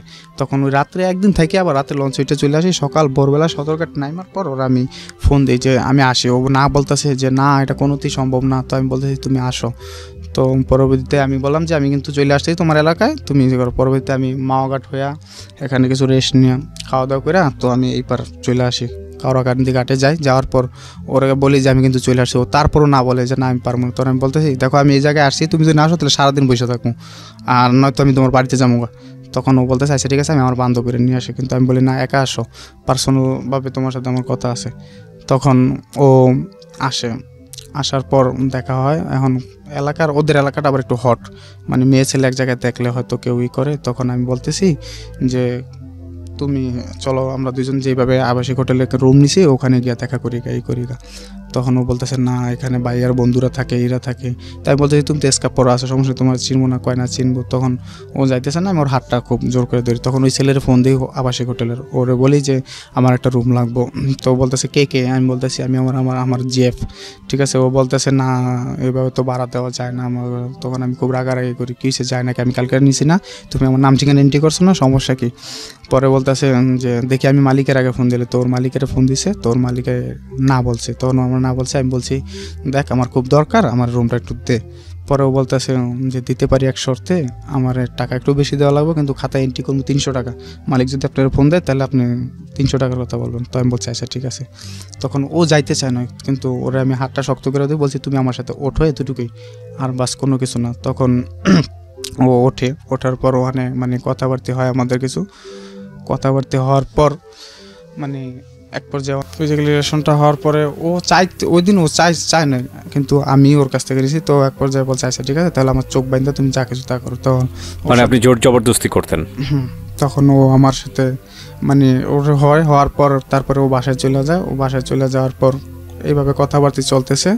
2014 সালটা ভালো হয়ে গেল, 15 সালে আইসা ওর সাথে আমার দেখা সাক্ষাৎ হবে। এখন সবাই জানে যে ওর সাথে আমার সম্পর্ক চলতেছে, আর ও বিয়ে বসলে আমার কাছে বসবো, আর আমিও বিয়ে করলে ওর কাছে বসবো। কিন্তু শুধু ওর ফ্যামিলিটা একটু কন্ট্রোল করে চলাটা আর কি। তো এদিক দিয়ে আবার ওদের বাড়িতে একটা গ্যাঞ্জাম কি, ওই যে মামা ডাকছি ওনার শ্বশুর বাড়ি আর ওদের বাড়ি ওরা কখনো অ্যাডজাস্ট হয় না। মানে একজনের উপর কেউ হাই হয়ে যাক এটা কেউ চায় না। মানে ওরা চায় ওরা নিচে থাকুক, ওরা চায় ওরা নিচে থাকুক, ঠিক এরকম ফ্যামিলিগত সমস্যা। আর এটার প্লাস পয়েন্ট নিয়ে হয়তো কিছু দুর্বলতার পয়েন্ট আমি খুঁজে পাইতাম করতাম। তখন 15 সালে ওর সাথে দেখা করার কথা, ঈদের মধ্যে ওর সাথে দেখা করতে আবার আসছি। আসার পর এখন ও স্বাস্থ্য বোনের জামাই রূপালীর জামাইরে নিয়ে আসছে। ওর একটা স্বাস্থ্য বোন আছে ছোটো, ওটার বিয়ে হয়ে গেছে, ওটার জামাইরে নিয়ে আসছে। আর ওর একটা বাগনি আছে তামান্না, ওই তামান্নারে নিয়ে আসছে। আর আমি আমার ফুফাতো ভাই রুবেল আর আমার ওই যে ফ্রেন্ডটা জুয়েল ওরে নিয়ে গেছি। নিয়ে যাওয়ার পর আমাদের দেখা হবে। এখন ওর সাথে আমার আগেই কথা যে ও আসবো দেখে আমি অনেক কষ্ট করতেছি যে হোটেলের একটা চাকরি পাইছি, হোটেলের চাকরি দিয়েছি ম্যানেজারের পোস্টে। তো আমার আবার নাইট ডিউটি পড়তো প্রচুর, নাইট ডিউটি করতে করতে আমার শরীর অবস্থা খারাপ। তো দেখা করতে গেছি মতন, তো আমি আবার একটু খুব শুকায় গেছিলাম। তো আমার দেখা বলতেছে যে মানে কীরকম জানি আমার দেখে আরও ভালো লাগতেছে না বা এরকম এই সেই। তখন ও তামান্নারে বলতেছে তামান্না তুই ওরে বল যে আমাদের সম্পর্কটা এখানে ক্লোজ করে দিতে। তখন আমি তামান্না আমার বলছে মানে এমনি সরাসরি বলে না, কিন্তু আমি আকার ইঙ্গিতে বুঝতে পারতেছি। তো আমি বলছি সমস্যা কি, কিছুই বলে না। তামান্না ওরে বলে যে এরকম যে তোর যদি ভালো না লাগে তুই সরাসরি বলে দে। তখন আমি বলতেছি কেন, বলতেছে যে আপনি এরকম শুকায় গেছেন হয়ে গেছেন। তো আমি বলতেছি ওর জন্য আমি চাকরি করতেছি, এত কষ্ট করতেছি, নাইট ডিউটি করতেছি, কোনোদিন একদিন ছুটি কাটাই না। ও জানে ওর সাথে তো আমার প্রতিদিন কথাবার্তা হয়। তখন ও বলতেছে যে যে দেখেন ও এমনি মানে কিছু বলতে চায় না, ওর দিয়ে বলাইতে চায়। তখন আমি বলতেছি তো আমার আবার আগের ছবি ছিল সবসময়, তো আমি বলছি এটাকে আর এটাকে, ঠিক আছে, তো আমি এরকম ছিলাম, তুমি তো আমার দিকে করছো, এখন এরকম হয়ে গেছি, তো আমি তো তুমি যদি চাও তাহলে আমি আবার নিজের ঠিক করবো, ঠিক আছে, ওরকমভাবে ই করবো। তখন ও খুব করে আনিজে ফিল করার পরে আমি ওর চাচাতো বোনের জামাই, যেটা আমার সমবয়সী, ওরে বললাম যে ভাই আজকে এত কিছুর পরেও ওর জন্য আমি এত কষ্ট করে চাকরি বাকরি ছাড়লাম, ই করলাম, তো এখানে এত কষ্ট করে ওর জন্য টাকা পয়সা জোগাইতেছে, ও যদি আজকে আমার এরকম বলে তাহলে কিন্তু আমার মৃত্যু ছাড়া কোনো পথ নেই, যেহেতু আগে পরে আমাদের এরকম হয়ে গেছে। তখন ও ওরে বুঝাইলো, বোঝানোর পরে আমি রাগ করে মানে ওখানতে আয়সা পড়ার পর যে একটু রোডের কাছে দাঁড়াই যে আমার আর এই জীবন রাখা লাভ নেই, ঠিক আছে, ও যেহেতু বারবার আমার সাথে নিয়ে এরকম ই করবে তখন কিন্তু এটা খুব খারাপ দিকেই যায়। তখন ও ছেলেটা আমার বলতেছে যে আমি ওর দুলাভাই, আমি হানিফ বলতেছি যে ও কোনোদিন কোনো জায়গায় বিয়ে বসবে না, ও আপনাদের সম্পর্ক সব কিছুতে আমি শুনলাম যে ও যদি কোনোদিন বিয়ে বইতেও যায় তখন আমি আপনার হাতে ওরা উঠাই দিব, এটা প্রমিস করে গেলাম আমি আপনার কাছে। তখন ওরাও বুঝায়, ও বোঝানোর পরে ও আমার বলে আচ্ছা ঠিক আছে যা হয়ে গেছে গা, আপনি মনে কিছু নিয়েন না, এগুলো নিয়েন না, ঠিক মতো ই করেন, আপনি আপনার চেঞ্জ করেন।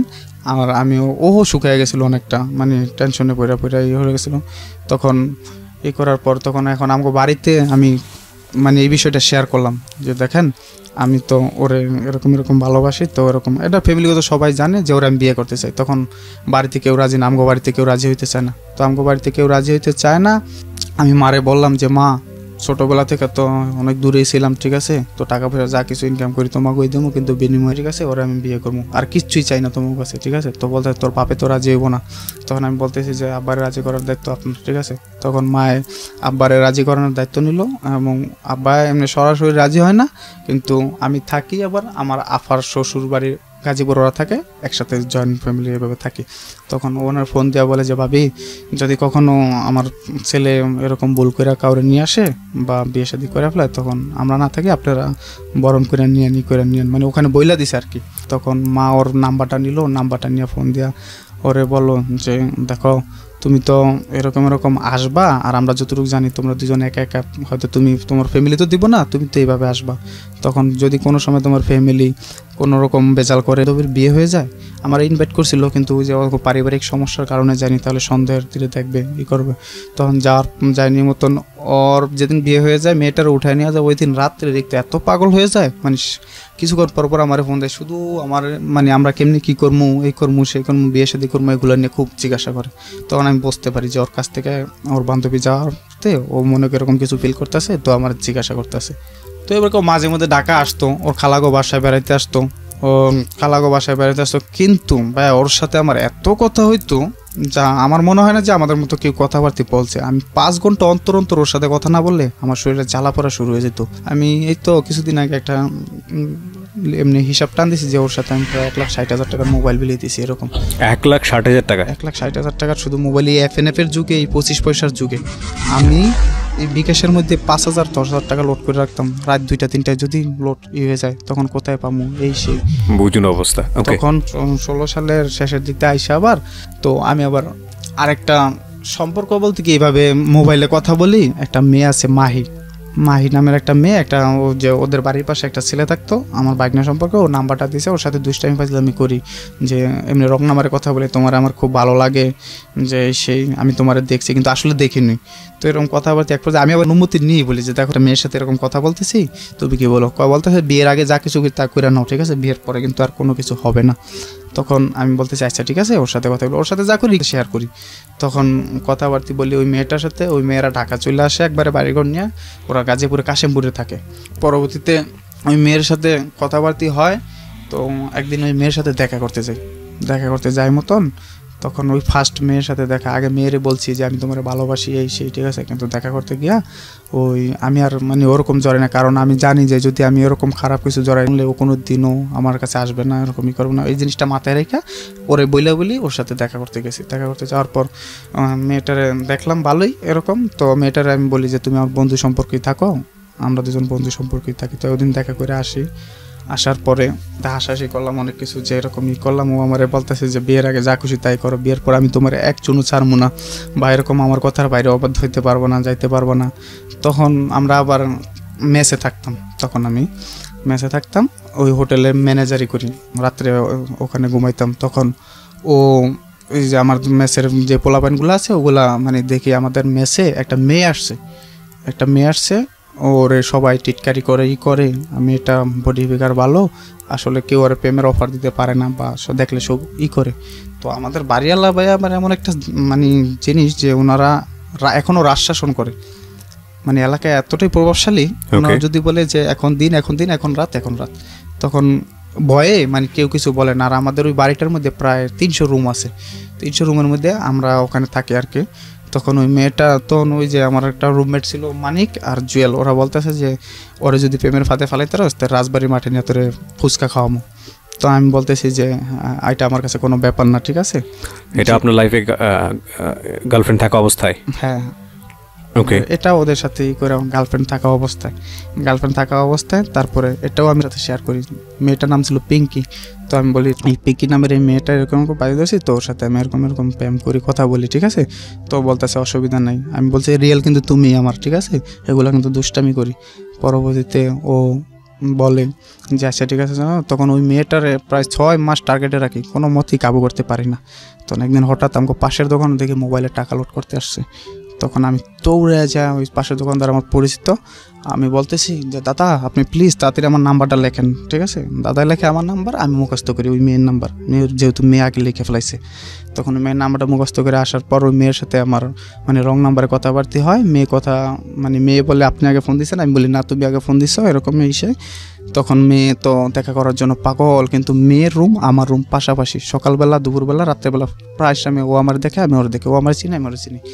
তখন মেয়ে দেখা করার জন্য পাগল এই সেই। তখন আমি বললাম যে আচ্ছা ঠিক আছে তুমি দেখা করতে আসো। তো একদিন দেখা করতে আসেন, আমি ওর ডোজ দিই, দেখা করি না। তখন ও কান্দে যে বলে আপনি আমারে এভাবে ডোজ দিলেন, তো এটা কিন্তু ঠিক না, ঠিক আছে। আপনি যদি কেউ এরকম ডোজ দিত তো আপনি করতেন।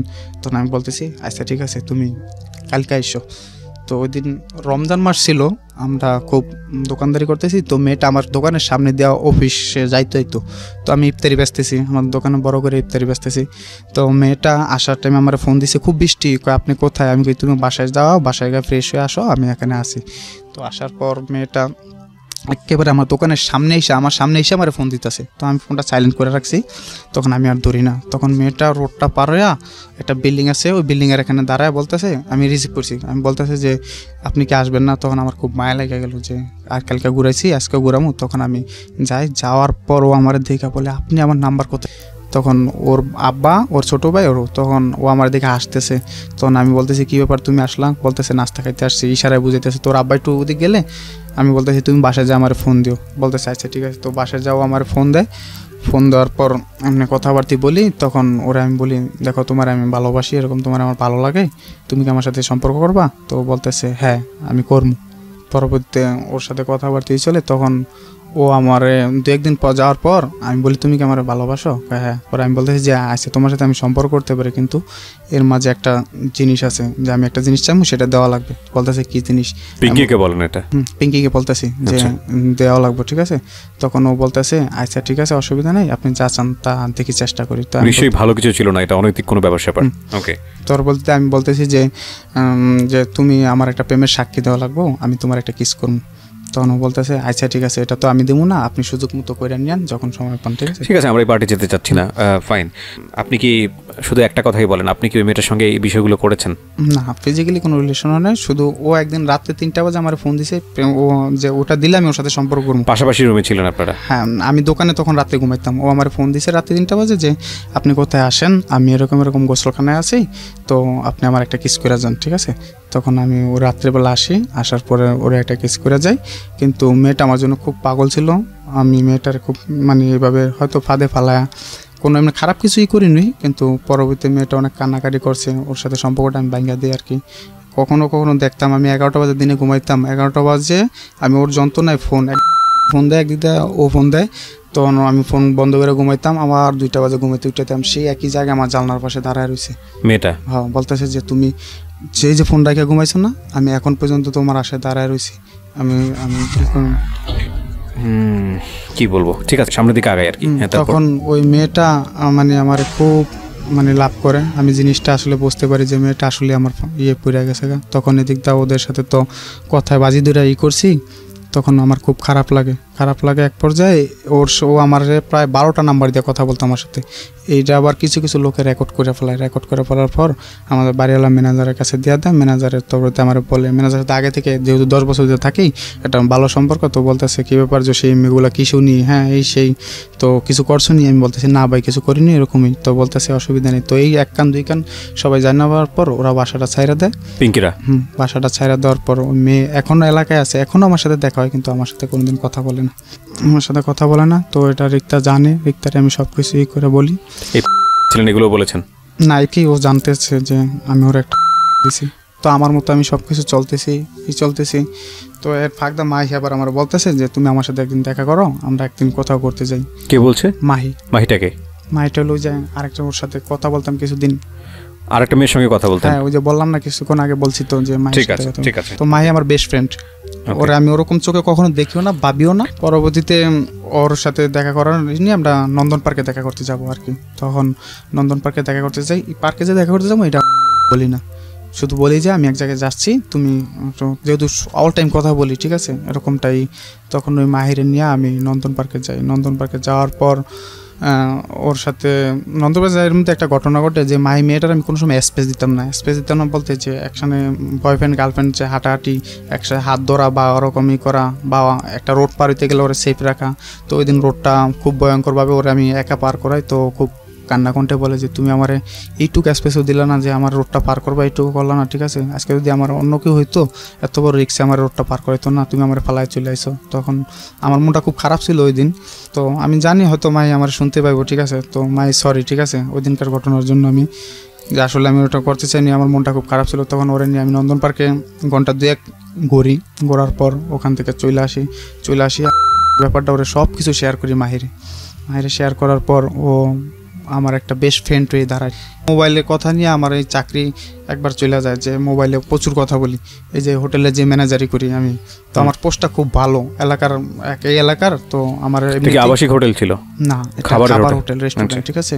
তো এটার ম্যানেজারি কিন্তু আমি অতিরিক্ত মোবাইলে কথা বলি ওর সাথে, ওই কারণে ব্যবসার একটু দেয়, কিন্তু ওনারা আমার না করে দেওয়ার পর তারপরে কিছুদিন পর ওনারা আবার আমার অ্যাকসেপ্ট করে, মানে চাকরিতে জয়েন দিতে বলে। তো জয়েন দিতে বলে মতন মনে করেন যে এইভাবে আর চলে না, মানে আমি ওর ছাড়া থাকতেই পারতেছি না, কথা ছাড়া। তারপরে যেহেতু আমি চাকরিটা আবার ছাইরা দিই, ঠিক আছে, যে ওনার কথা বলতে পারি না, করতে পারি না, ছাইরা দিয়া। তো আমি মারে বলতেছি, মা আমার কিছু টাকা দাও, আমি একটা দোকান নেই। তো আমি দোকানদারি করি একটা দোকান পাইছি। তখন মা আমার 30,000 টাকা দেয়, আর আমার কিছু টাকা ছিল, ওগুলো নিয়ে 50,000 টাকা একটা দোকান কিনি। দোকানটা ভালোই চলে, আর এলাকায় আমি যেহেতু পরিচিত, খুব সুন্দরই দোকানটা চলে, একবার জমজমাট হয়ে গেছিলো। হয়ে যাওয়ার পর এখন বলতেছি, দেখো আমি তো যে কোনো একটা ব্যবসায় নামছি, এখন যদি তুমি আসো আমার কোনো সমস্যা নেই, আমরা চলতে পারবো, এরকম যেরকম কথাবার্তা চলে আর কি, এরকম। তো ও আবার আগে থেকেই আমারে বলতো যে আমারে তুমি নিবা, আমি তোমার কাছে যাবো, এমন মিলে উপস্থাপন করবা যাতে আমার বাপ মা ভাই বোন কেউ বলতে না পারে তোমার কাছে গেলে আমি ভুল করছি এই সেই, ঠিক আছে। তো বিষয়টা এরকমও বলতো, যেরকম ওরে 5 জিনিস দেওয়া, যেরকম স্বর্ণের জিনিস এগুলো সব কিছু দেওয়া। তো আমি বলতেছি অসুবিধা নাই, আমি আমার সাধ্য মতো তোমার সব কিছু দেবো, যাতে তোমার বোন কোনো দিন না বলতে পারে যে তুমি আমার কাছে আইসা ভুল করছো। তো হঠাৎ করে ওরে প্রায় দেখতে আসে। তো আমারে বলতেছে যে আমি কিন্তু আর পারতেছি না কন্ট্রোল করতে, প্রায় দেখতে আসে, বিয়ার ঠিক হয়ে যায় আমি চলে আসবো। তখন আমি বলতেছি তুমি আসো, অসুবিধা নেই, এখন আমার ব্যবসা বাণিজ্য আছে, তোমার নিয়ে চলার মতো অ্যাবিলিটি আমার আছে, তুমি আসো। তখন আমার বলতেছে যে আসতে পারি, আমি কিন্তু রূপালী না, জ্যাসমিন না, ওই ওর চাস্তো বোনের নাম করলো, ফুফুর নাম করলো, যে আমি আমার আলাদা একটা চাহিদা আছে। তো আমি বলতেছি কীরকম? আমি কোনো নর্মাল থাকতাম না, নর্মাল এরভাবে চলাফেরা করতাম না। তখন আমি বলি কিসে থাকবো? আমার ভালোবাসায় রাখা লাগবো, আবার করা লাগবো, ভালোভাবে রাখা লাগবো। তো আমি বলতেছি কেউ কোনো দিন চায় না যে তার বউটা খারাপ থাকুক, তো তুমি আসো। তখন ও আসবো এরকম করে, তখন আমি দোকানটা বিক্রি করে দিই। যেহেতু দোকানটা বিক্রি করলে 50-60 টাকা আমার হাতে থাকবো, তখন ওরা নিয়ে আমি কিছুটা হলেও ভালোভাবে একটু চলতে পারবো। কিন্তু ও আমার বলে না যে দোকানটা বিক্রি করে, কিন্তু আমার নিজে থেকে আমি দোকানটা বিক্রি করে দিই। এবং আমার বাড়িতে জিজ্ঞাসা করে যে কেন দোকান বিক্রি করছে এই সেই, তখন আমি বলি যে বাড়িতে মিথ্যা কথা বলি। মা বলে যে তোর আব্বার কাছ থেকে কত কষ্ট টাকাগুলো লয়ে দিছি, আর টাকাগুলো আমি বাড়িতে দিই না। তারপরে মনে করেন যে ঈদের কিছুদিন আগে দোকানটা বিক্রি করে দেই। তখন ওই যে হোটেলে ম্যানেজার করতে ওই মালিকে বলতেছে যে যাই হোক ঈদের বাড়িতে করতে যা, তো তুই আমার দোকানে আবার লাগা যাইস, আমার দোকানে লাগে যাওয়ার পর ডিটিমিটি ঠিক মতো করিস, তখন আমি বাড়িতে অনেকটা পয়সা জায়গা একবারে, যেহেতু টাকা পয়সাগুলো দিছে করছি, আমি বাড়িতে টাকা পয়সাগুলো দিই না। মার সাথে আমার খুব একটা সম্পর্কটা ডিল হয়ে যায় বাড়িতে। তারপরও যাই হোক, আমি মারে বলি যে মা অনেক টাকা দেনা ছিলাম, দিছি, মায়ের সাথে সহ্য করবো, তো মায়ের সাথে সহ্য করবো না, তোমরা তো করবা, ঠিক আছে। তো আমি টাকাটা খাইয়া ফেলেছি, নষ্ট করেছি। আসলে টাকাটা আমার কাছে ছিল শুধু ওর একটু সুখে রাখার জন্য এই কাজটা করা। তারপরে মাঝখানদা ওর সাথে ঈদের টাইমে দেখা করতে যাবো, তো বলছে যে আশা তুমি আসো। তখন দেখা করতে গেলাম, ওর চাস্তো বোন মুন্নি, ওর একটা কাজিন আছে, ওগুলার নিয়ে আসছে, জ্যোৎস্না, ওগুলার নিয়ে আসছে, আর ওদের কয়টা বয়ফ্রেন্ড ছিল নিয়ে আসার পর ওই পাঁচচর ওখানে একটা সুন্দর জায়গা আছে উপসর, ওখানে দেখা করলাম। দেখা করার পরে ও আমার বলতেছে যে সব কিছু তুমি তো আমার সাথে খুব রাগ থাকা কথা বলো, এই করো, তো সব কিছু গোছাও, আমাকে কিন্তু শেষ পার্ট। আমিও বলতেছি এরকম, ও বলতেছে আমার কথা মতো এইভাবে চলা লাগবে, এই করা লাগবে, সেগুলো তাইলে কিন্তু আমি আসি। মানে এটা সামনাসামনি গেলে শাসন করে আর কি, যে যুগ। আর আমি ওর সামনে গেলে খুব ভয় পাইতাম, কোনো দিন মানে মুখ উঁচা করে এই করে বলতাম না। এমনকি ওর পাশে বসতো, আমি ওর অনুমতি নিয়ে বসতাম যে আমি কি তোমার পাশে একটু বসতে পারি, তখন ও বলতে অসুবিধা নেই তুমি বসো।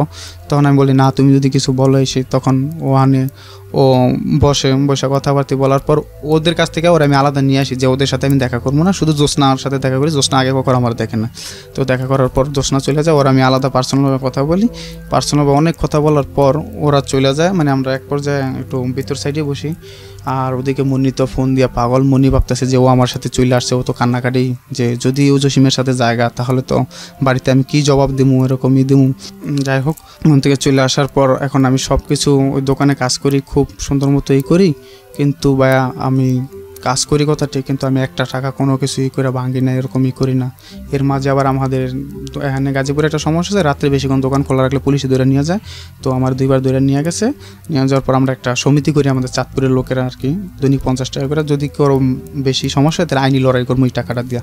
তো ওখানে ওর নামে একটা সমিতি করি, এখানেও প্রায় 30,000 টাকা জমা যায়। তো আমি ক্যাশ ক্যাপিটাল ভালোই জোগাই।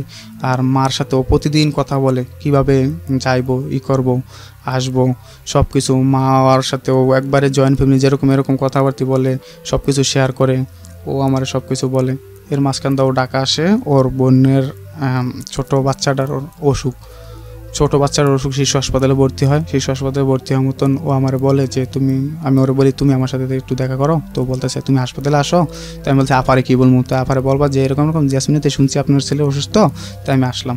তো আসার পর আমি আস্তে আস্তে দেখা করতে ও হাসপাতাল থেকে সিট কাটটা দেয়, ও বাসায় যায়। বাসায় যাওয়ার পর ওরে বাসা থেকে আমি অনেক কৌশলে বাড়ি করার পরে এর বাদে ওরা নিয়ে আমি শিশু মেলায় ঘুরতে আসি আর কি। শিশু মেলায় ঘোরার পর বিকালবেলা ওরে করে দিই। শিশু মেলায় ঘুরতে এসে একটা জিনিস দেখতে পাই, ওর মোবাইলে মেসেঞ্জারে আমি ঢোকার পর দেখি যে একটা ছেলের আইডি থেকে ওরে লেখা, হাই জান কি করো। তো আমি বলতেছি এটা কি, বলতেছে এটা আপার ননদের তো আপার ননদেরই, তো ওরা ও দুষ্টামি করে আমার করছেন যে ওরা ফেক আইডি ছেলেরই দিয়া। তো আমি বলতেছি আমি খুব রাগ করি, অনেক রাগ করি মতন ও আমার বোঝাই করে। তো এখানে আমরা কিছু ফটো তুললাম, চলে আসলাম। চলে আসার পর এখন সব কিছু রেডি, ও আসবে, ও বের হয়ে আসবে। তখন আমি বলতেছি কবে আসবে এসে, তখন ও আমার বলে যে যেখান থেকে দেখতে আসছিল ওই জিনিসটা কাইটা গেছে, কাইটা যাওয়ার পর এখন আমি ফিরে আসি। তো তুমি যদি একটা মাস বেশি কাজ করো, তো এখানে যদি 10,000 টাকা বেশি ইনকাম হয়, তো এটা তো আমাদের ভবিষ্যতে আমাদের ছেলেপেলে হবে বা আমাদের সংসার জীবনে এরকম লাগবে, প্রভাব ফেলবো, ঠিক আছে। তো আমি যতদিন পারি বাড়িতে ম্যানেজ করে থাকি, যেদিন না পারবো এদিন তোমার কাছে আমি চলে আসবো। তো এদিক দিয়ে আবার বাড়িতে আমি একটা স্বর্ণের চেইন বাড়িতে আছে, মারে বললাম যে মা আমি তোমার টাকা দিই, স্বর্ণের চেনটা ওর জন্য রেখে দাও, আর কানের দুলগুলা করো। তো মা বলতেছে অসুবিধা নেই, আমাদের আর কে আছে, ওই তো পাইবো। আর ওরা আমি বলি যে যেদিনকে আমি তোমার বিয়ে করবো ওদিনকে তোমার একটা আংটি গিফট করবো আমি, ঠিক আছে। তো আর নাকের ফুল তো অ্যাভেলেবেল পাওয়া যায়। ওর আবার একটা ছিল, ও কখনো বলতো না, মানে আকার ইঙ্গিতে বুঝাইতো যে আমার একটা হার। তো আমি বলতেছি দেখো আমি আস্তে আস্তে যখন আবার সম্পন্ন হবো তখন আবার আমি তোমার বানায় দেবো, ঠিক আছে। যেহেতু আমি তোমার অনেক ভালোবাসি, ঠিক আছে, তোমার এগুলো বলা লাগবো না, আমি তোমার দিব না, ঠিক আছে। তখন এভাবেই তখন এই সে ফাঁক দিয়ে আবার মনে করেন যে আমার একটা দাঁতের প্রবলেম হয়। তো ডাক্তারের কাছে যাই, ডাক্তার 10,000 টাকা লাগবে আর কি ও চিকিৎসা করে। আমি একটা শার্ট একটা গেঞ্জি পরে দোকানদারি করছি, আর বাকি টাকা জমাতেন ওর জন্য? আমি সব সময় ওর জন্য টাকা জমাতাম। আমি একটা দোকানের ম্যানেজারি পোস্ট, একটা হোটেলের বড় হোটেলের ম্যানেজারি পোস্ট, ঠিক আছে, আমার দ্বারা অনেক কোনো কিছু অসম্ভব ছিল না, সব কিছুই সম্ভব ছিল। কিন্তু আমি সব সময় ভাবতাম যে যদি ও আমার যদি কোনো কিছু জানতে পাইরা যদি ও আমারে দূরে সরে চলে যায়। আমাদের এখানে জুয়া খেলা হইতো, আমি আগে মাঝে মধ্যে জুয়াও খেলতাম, মানে সমবয়সী পোলার সাথে। আমার এখানে পোলা হয় না, বাবা খায়, মদ খায়, ঠিক আছে, সব কিছুই করে। কিন্তু কসম আল্লাহর আমি কোনো দিন একটা দিন মানে এরকম কিছুই করতাম না যে আমার সমবয়সী লোকেরা বলতো যে তুই এত ভালো হয়ে গেছিস যে সেই, ঠিক আছে। আমি কোনো দিন কোনো নেশায় জড়াইনি, কোনো দিন কোনো কিছু এর মধ্যে জড়াইনি, শুধু ওর কথা চিন্তা করে। আমি জানি যে ও যদি আমার কোনো কিছু জানতে পারে তো ও আমার ছাইরা চলে যাবো, ওরে বয়ে বয়ে এরকম মানে কোনো সময়ই করতাম না। তারপরে আসার সময় হয়েছে, এখন আমি এর ফাঁকে মার একটু দেখা করার জন্য বাড়িতে গেলাম। হঠাৎ ওর চাস্তো বোন আমার ফোন দেওয়া বলতেছে, জসিম তুই কি ভালোবাসিস খুব? পরে আমি বলতেছি হ্যাঁ। বলতেছে ওই যে মামার বউ মামি, তো বলতেছে যে যদি ভালোবাসিস তাহলে ওরে নিয়ে আয়। তো আমি বলতেছি কে মামি, কী হয়েছে? বলতেছে যে না তুই ওরে নিয়ে আয়, এটুকুই বললাম। আমি আবার ওর টেস্ট করি জানুয়ারিকে, আমি এরকম ভাবতেছি যে কে জানি তোমার আমার কাছ থেকে কায়রা নিয়ে দিতেছে। তো বলতেছে না তুই পাগল, এরকম কিছু না। কিন্তু ওই দিন ওরে দেখতে আসে আর কি, তখন ও আমার বলে যে দেখতে আসে এরকম এরকম, এই ছেলেকে বাড়িতে কারেন্ট নাই, বিলের মাঝে বাড়ি, আর আমি বাড়ির বড় বউ হমু। তো সবাই রাজি, ভাই আর আমি রাজি না। তো জিনিসটা খুব গ্যাঞ্জাম চলতেছে, এই সেই আফায়ানে বিয়া দিবই এই সেই। তখন আমি বলতেছি তুমি কি বলো? না পাগল, আমি তুমি কি আমার ছেড়ে চলে যাইবা? কখনো আমার ছেড়ে এরকম যাইবা গা? তো বলতেছে যে পাগল, যে আমরা যেই পর্যায়ে গেছি গা কত কিছুর মধ্যে, ঠিক আছে, আমরা এই পর্যায়ে গেছি গা, তো এখানে কোনো দিন সম্ভব না। হয়তো আমি তোমার ছেড়ে যাইতাম, আমি ভালো একটা স্বামী পাবো, কিন্তু তোমার মতো কেউ আমার ভালোবাসবে না, আমি তো সুখী নাও হইতে পারি, আমি তোমার ছেড়ে যাবো না। তখন আমি খুব কান্নাকাটি করে ওঠে যে তুমি আমার এরকম কিছু সিদ্ধান্ত নিও না, তুমি যাও না, ঠিক আছে। তো বলতেছে না আমি তোমার ছেড়ে কখনো যাবো না। তখন আমি ঢাকা এসে কথাবার্তি বলি, এই তখন ওর সাথে আমার কথাবার্তিগুলো একটু চলে, যেমন একটা মোবাইলে 2টা সিম থাকলে যেরকম একটা আধা কথা বলে আরেকটা কল দিলে ঢোকে না, এরকম প্রায় দেখি সংযোগ দেওয়া সম্ভব না। তখন আমি ওরে বলি কী ব্যাপার, তোমার নাম্বার এত থাকে, বিজি থাকে, তুমি কথা বিজি না, এখন ঢোকে না। কয় মোবাইল তো ঘরে ফালায় তুই, তখন কথাবার্তি নেটের সমস্যা, এজন্য ঢোকে না। তো মাঝে মধ্যে ঘুরতে যাইতো, ঘুরতে গেলে আমি বারণ করতাম, আমার কাছ থেকে অনুমতি নিয়ে যাইতো, যখনই ঘুরতে পারি তো আমার বলতো আমি যাইতেছি, আবার আসলে বলতে এটা নিয়ে একদিন অনেক ঝগড়া হয়। ঝগড়া হওয়ার পরেও আমার বলতে তুই আমার চলাফেরার মধ্যে এত বাধা দেওয়াস কি লেগে, তুই আমার বাধা দেওয়ার কে, ঠিক আছে, আমি কি তোর মনের মতো চলবো নাকি এসে? তা আমি বলতেছি আজকের পর থেকে তুমি তোমার মন মতোই চললো, আমি কোনোদিন বাধা দেবো না। আমার বলতে তুমি কেন বাধা দাও আমার এইটুকু না? দেখো আমি পত্রিকা পড়ি, সব কিছুই পড়ি, ঠিক আছে, আমি 2-3টা দৈনিক জাতীয় পড়ি, ঠিক আছে। তো আমি দেখি যে এরকম বয়ফ্রেন্ডের সাথে একজন দেখা করতে যায়, ওখানে র্যাপ হয়, ওখানে মানে দর্শন হয়, ঠিক আছে। যদি তোমার কিছু হয়ে যায় তাহলে আমি কি নিয়ে বাঁচবো, ঠিক আছে, আর আমি তো তোমার কোনোদিনও ফালাইতে পারবো না, ওই বাঙ্গা জিনিস নিয়ে আমার সারা জীবন থাকা লাগবো। তখন ও আমার বলে সরি, আমি আর কোনোদিন তোমার কথা ছাড়া কোনো জায়গায় যাবো না এই সে। এখন ওর সাথে আমার কীরকম দিন একটা ডাউটই, ও আমার সাথে আড়ায় সব কিছু চলেই করে, মানে কথাবার্তিগুলো এই লাগে। তারপরও আমার বিশ্বাস এখন এই যে 2018 সালের ফেব্রুয়ারি মাসের 14 ফেব্রুয়ারি ওর সাথে আমার দেখা করার কথা, যে কোথায় দেখা করবো এই সেই। ও বলতেছে যে আমি জ্যাসমিনের খালাগো বাড়িতে, জ্যাসমিনের মারে ম্যানেজ করছি, আমি জ্যাসমিনের খালাগো বাড়িতে যাবো। কথা ছিল মুন্নির মামির বাড়িতে ভ্যালেন্টাইন ডে উপলক্ষে। হ্যাঁ ভ্যালেন্টাইন ডে হচ্ছে, মুন্নির মামি আছে, ওর মামা বিদেশ থাকে, তো ফ্ল্যাট নিয়ে থাকে, ওখানে দেখা করবো। তো শিবচর বাজার। তো আমি বলতেছি যে অসুবিধা নেই। পরে ও ডেটটা ক্যান্সেল করে ভ্যালেন্টাইন ডেতে ফালায়। ভ্যালেন্টাইন ডেতে ফালানোর পরে দেখা সাক্ষাতে সব কিছু প্রস্তুতি চলে। তো আমি বলতেছি যে তোমার কি কি লাগবে তুমি এরকম বলো। ও বলতেছে আমার কিছুই লাগবে না, আমি এদিকে 2 পিস বানাইছি, তোমার পছন্দ জামাকাপড় বানাইছি, তো তুমি আমার জন্য 2টা সাদা ওড়না নিয়ে এসো, সাদা ওড়না নিয়ে এসো, আর এমনি একটা স্প্রে নিয়ে এসো। তখন আমি বলতেছি আচ্ছা ঠিক আছে। আর আমার জন্য মার্কেট করি এরকম করার পরে এখন যামু। এখনও বলতেছে 1 মাস আগে থেকে বলতেছে আমার মামাতো বোনের বিয়ে আগামী 9 তারিখে, ফেব্রুয়ারি মাসের 9 তারিখে। তো আমি বলতেছি বলতেছে যে বিয়ে শাদী তো মেহমান আসবো বাড়িতে, আফার আসবো, খালুর আসবো, তখন একটু কথাবার্তি কম হবে, মেসেঞ্জারে কথা হবে। তখন আমি বলতেছি আচ্ছা ঠিক আছে। তখন কিন্তু আমাদের কথাবার্তি হয়। তখন ও হঠাৎ ফেব্রুয়ারি 8 তারিখে আমারে বলতেছে যে 7 তারিখে বলতেছে বাড়িতে মেহমান আসছে, তো আমি বিকালে ফোন দিয়ে কথা বলবো না। তাই আমি বলতেছি আচ্ছা ঠিক আছে। সকালে কথা বলে রাখছি, রাত্রে কথা বলতেছি। 8 তারিখে সকালবেলা ও আমার উইশ করলো হ্যাপি প্রপোজ ডে। ওকে, আমি বলতেছি ওয়েলকাম, ঠিক আছে, কথা হতে বলতেছি। এক পর্যায়ে মারে ফোন দিয়ে বলতেছে যে আন্টি আমার বিয়ে। তো মানে আপনার মাকে? আমার মারে ফোন দেওয়া বলতেছে যে আন্টি আমার বিয়ে। আমি তো জানতেছি ও বলতেছে ওর মামাতো বোনের বিয়ে, 9 তারিখে বিয়ে, 12 তারিখে ওই বাড়ি থেকে আসবো, 14 তারিখে দেখা করবো। তখন মা বলতেছে কি বলো তোমার বিয়ে জসিম জানে? পরে বলতেছে না জসিম জানেন আপনি কি চান আপনার ছেলের কোনো ক্ষতি হোক? কয় না। তো তাইলে ওরা বললেন, তো মা বলতে কেমন সম্পর্ক হলো, এতটা বছর সম্পর্ক কইরা এত কিছুই করে তুমি এখন বিয়ে হয়ে যাইতেছো, তুমি কি সত্যি বলতেছো? হ্যাঁ আমি সত্যি বলতেছি, আমি আমার বাপ মার মতো বিয়ে বসতেছি। তখন ও আবার আমারে ফোনে মা আবার আমার বইলাতে যে জসিম এরকম এরকম রিক্তার বিয়ে। তো আমি বলছি না মা, ওর মামাতো বোনের বিয়ে, ও তো দুষ্টামি করছে হ্যাঁ তোমার সাথে। তো আমি ফোন দিয়ে জিজ্ঞাসা করি তুমি মার সাথে কি বলছো? আমি মার সাথে দুষ্টামি করছি দেখি মা কি বলে, কিছু বলে কি না। তো ওরে পরে এইভাবে কথাবার্তা বলতেছি, মারে বললাম না ও দুষ্টামি করছে। তো আমি বলছি মার কাছে ক্ষমা চাই নি। ও বলতেছে বিয়ে বাড়িতে যাই আগে তোর ক্ষমা চাই নি মনে। তারপরে ও গায়ে হলুদের দিন সকালবেলা কথা বলছি 11টা থেকে 12টা, বিকালবেলা আমি ফোন দিছি, বলছি তুমি কোথায়? বলতেছে আমি পার্লারে আছি, সাজ দিছি। তো আমি বলতেছি পার্লারে কেন? মামাতো বোনের সাথে সাজ দিয়ে আসছি। তো ঠিক আছে, রাত্রে স্টেজে বয়ে কথাবার্তা বলতেছি, সব কিছুই করতেছি। স্টেজে বয়ে কথা এর ফাঁকে আমার মনের মধ্যে একটা মানে একটা হলো, আমি বলতেছি রিক্তা এই 5টা বছরের সম্পর্ক হয়েছে, আজকে তোমার আমার এতভাবে মনে পড়ে, আর কোনো দিন তোমার আমার এরকম মনে পড়ে না, কোনো দিন তোমার আমার এরকম মনে হয় কে যেন তোমার আমার কাছ থেকে কায়রা নিয়ে গেছে। তো বলতেছে না পাগল। আমি বলতেছি আমার চেহারাটা অনেক সুন্দর হয়ে গেছে, আমি কিরকম আজকে অনেক খাওয়া খাইতে গেছি, মনে হয় আমি বাঁচবো না, আমি মারা যাবো। ঠিক আছে, ও জানে যে ওরে কোনো দিন না পাইলে আমি কোনো দিন এরকম ওর সাথে আমার বলা যে আমি এই পৃথিবীতে থাকবো না। তখন ও বলতেছে আরে পাগল এটা এমনিতেই ঠিক আছে, তুমি এরকম চিন্তা ভাবনা কিছু করো না। হঠাৎ দেখি কিছুক্ষণ পর আমার মোবাইলে একটা পিকচারটা যে একটা ছায়া একটা মানুষের কপালে কিস করতেছে, আর বলতেছে চিন্তা করিস না, তোর পাশে ছায়া হয়ে সব সময় আসি। আর ও আমার বলতেছে তোমার কয়টা ছবি দাও। আমি তখনও বুঝতে পারি না যে ওর এই কথার অর্থগুলা, ঠিক আছে। তখন আমার বলতে তোমার কয়টা ছবি দাও ভালো ছবিটা, আমি কী করবা? কয় মামাতো বোনের দেখামু।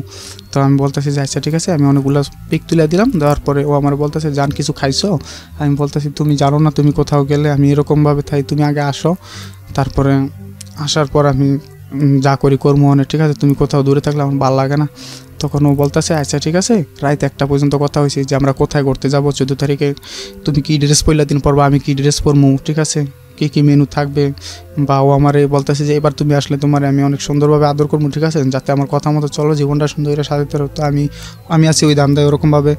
তখন শুক্রবারের সকালবেলা 9 তারিখে ওরা আমি বলতেছি যে রিক্তা তুমি আমার সাথে তো কথাবার্তা কম হইব, তো তুমি এখন আমার সাথে একটু কথাবার্তা বলো, আমার ভালো লাগতেছে না। তো বলতেছে আচ্ছা ঠিক আছে বলো। 11টাতে শুরু করে 12টা পর্যন্ত কথাবার্তা বলি, অনেক কথা আছে, হাসাহাসি করি যে তাড়াতাড়ি হবে এ বাড়িতে, সাবধান, কেউ বলতে না পারে এই মেয়েটা খারাপ এরকমই। তখন ওরে আমি বলার পরে ও আমার বলতেছে যে জান দুপুরে যে মেয়েদের হলুদ গোসল করে না বিয়ের আগে, তো ওটার সময় হয়ে গেছে গা, তো আমি এখন রাখি, মামাতো বোনের শ্বশুরবাড়ি যাবো। তো ওর এক বাস্তি আছে কিরণ মাল্লা করে নাম, ওরে ফোন দেওয়ার পর আমি বলি কিরণ কী হয়েছে? কয়েককে আপনি কিছু জানেন না? তো আমি বলতেছি কী হয়েছে? তো বলতেছে বিয়ে হয়ে গেছে।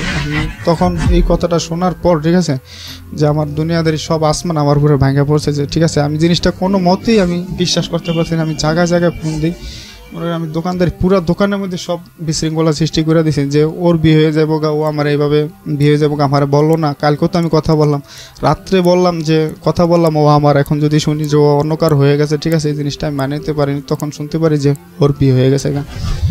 এমন কোনো মানুষ নেই যে যার কাছে যাওয়ার জন্য, ঠিক আছে, যে ওরা আটকানোর জন্য কত কিছু। ওর দুলাভাই যে মামি ডাকছিলাম হেরা সবাই জানতো, কিন্তু কোনোদিন কেউ আমার বলে না।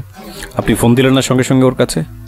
ওর মোবাইল বন্ধ, কিন্তু ওর বাড়ির নাম্বারে ফোন দিছে। ওর আফা বলতেছে যে অসুবিধা নাই, সব ভালোবাসলে তো সবাই পায় না, তো তোমার আমরা বিয়ে শাদী করাই দিব না এসে। ওর মা বলতেছে থাক বাবা তুমি কোনো করো না এসে। তো আমি বলতেছি এটা কোন কথা যে ও ভালোবাসলে সবাই পায় না, একটু আমি মানি, কিন্তু সেটার একটা সাবজেক্ট থাকে। কিন্তু ও আমার সাথে এরকম করার মানেটা কি? এরকম তো যাওয়ার সাথে ও তো আমার একটা বার বলতে পারতো যে হ্যাঁ আমার সমস্যা, তুমি আমার নিয়ে যাও। যদি আমি না পারতাম তাও তো আমার একটা মনের বুঝাইতে পারতাম যে আমি আনিনি, আমি ব্যর্থতা দেয়নি, আর সারাটা জীবন থাকতাম। আমি কোনো দিন ভাবিনি যে ওরে ছাড়া আমি এভাবে থাকবো।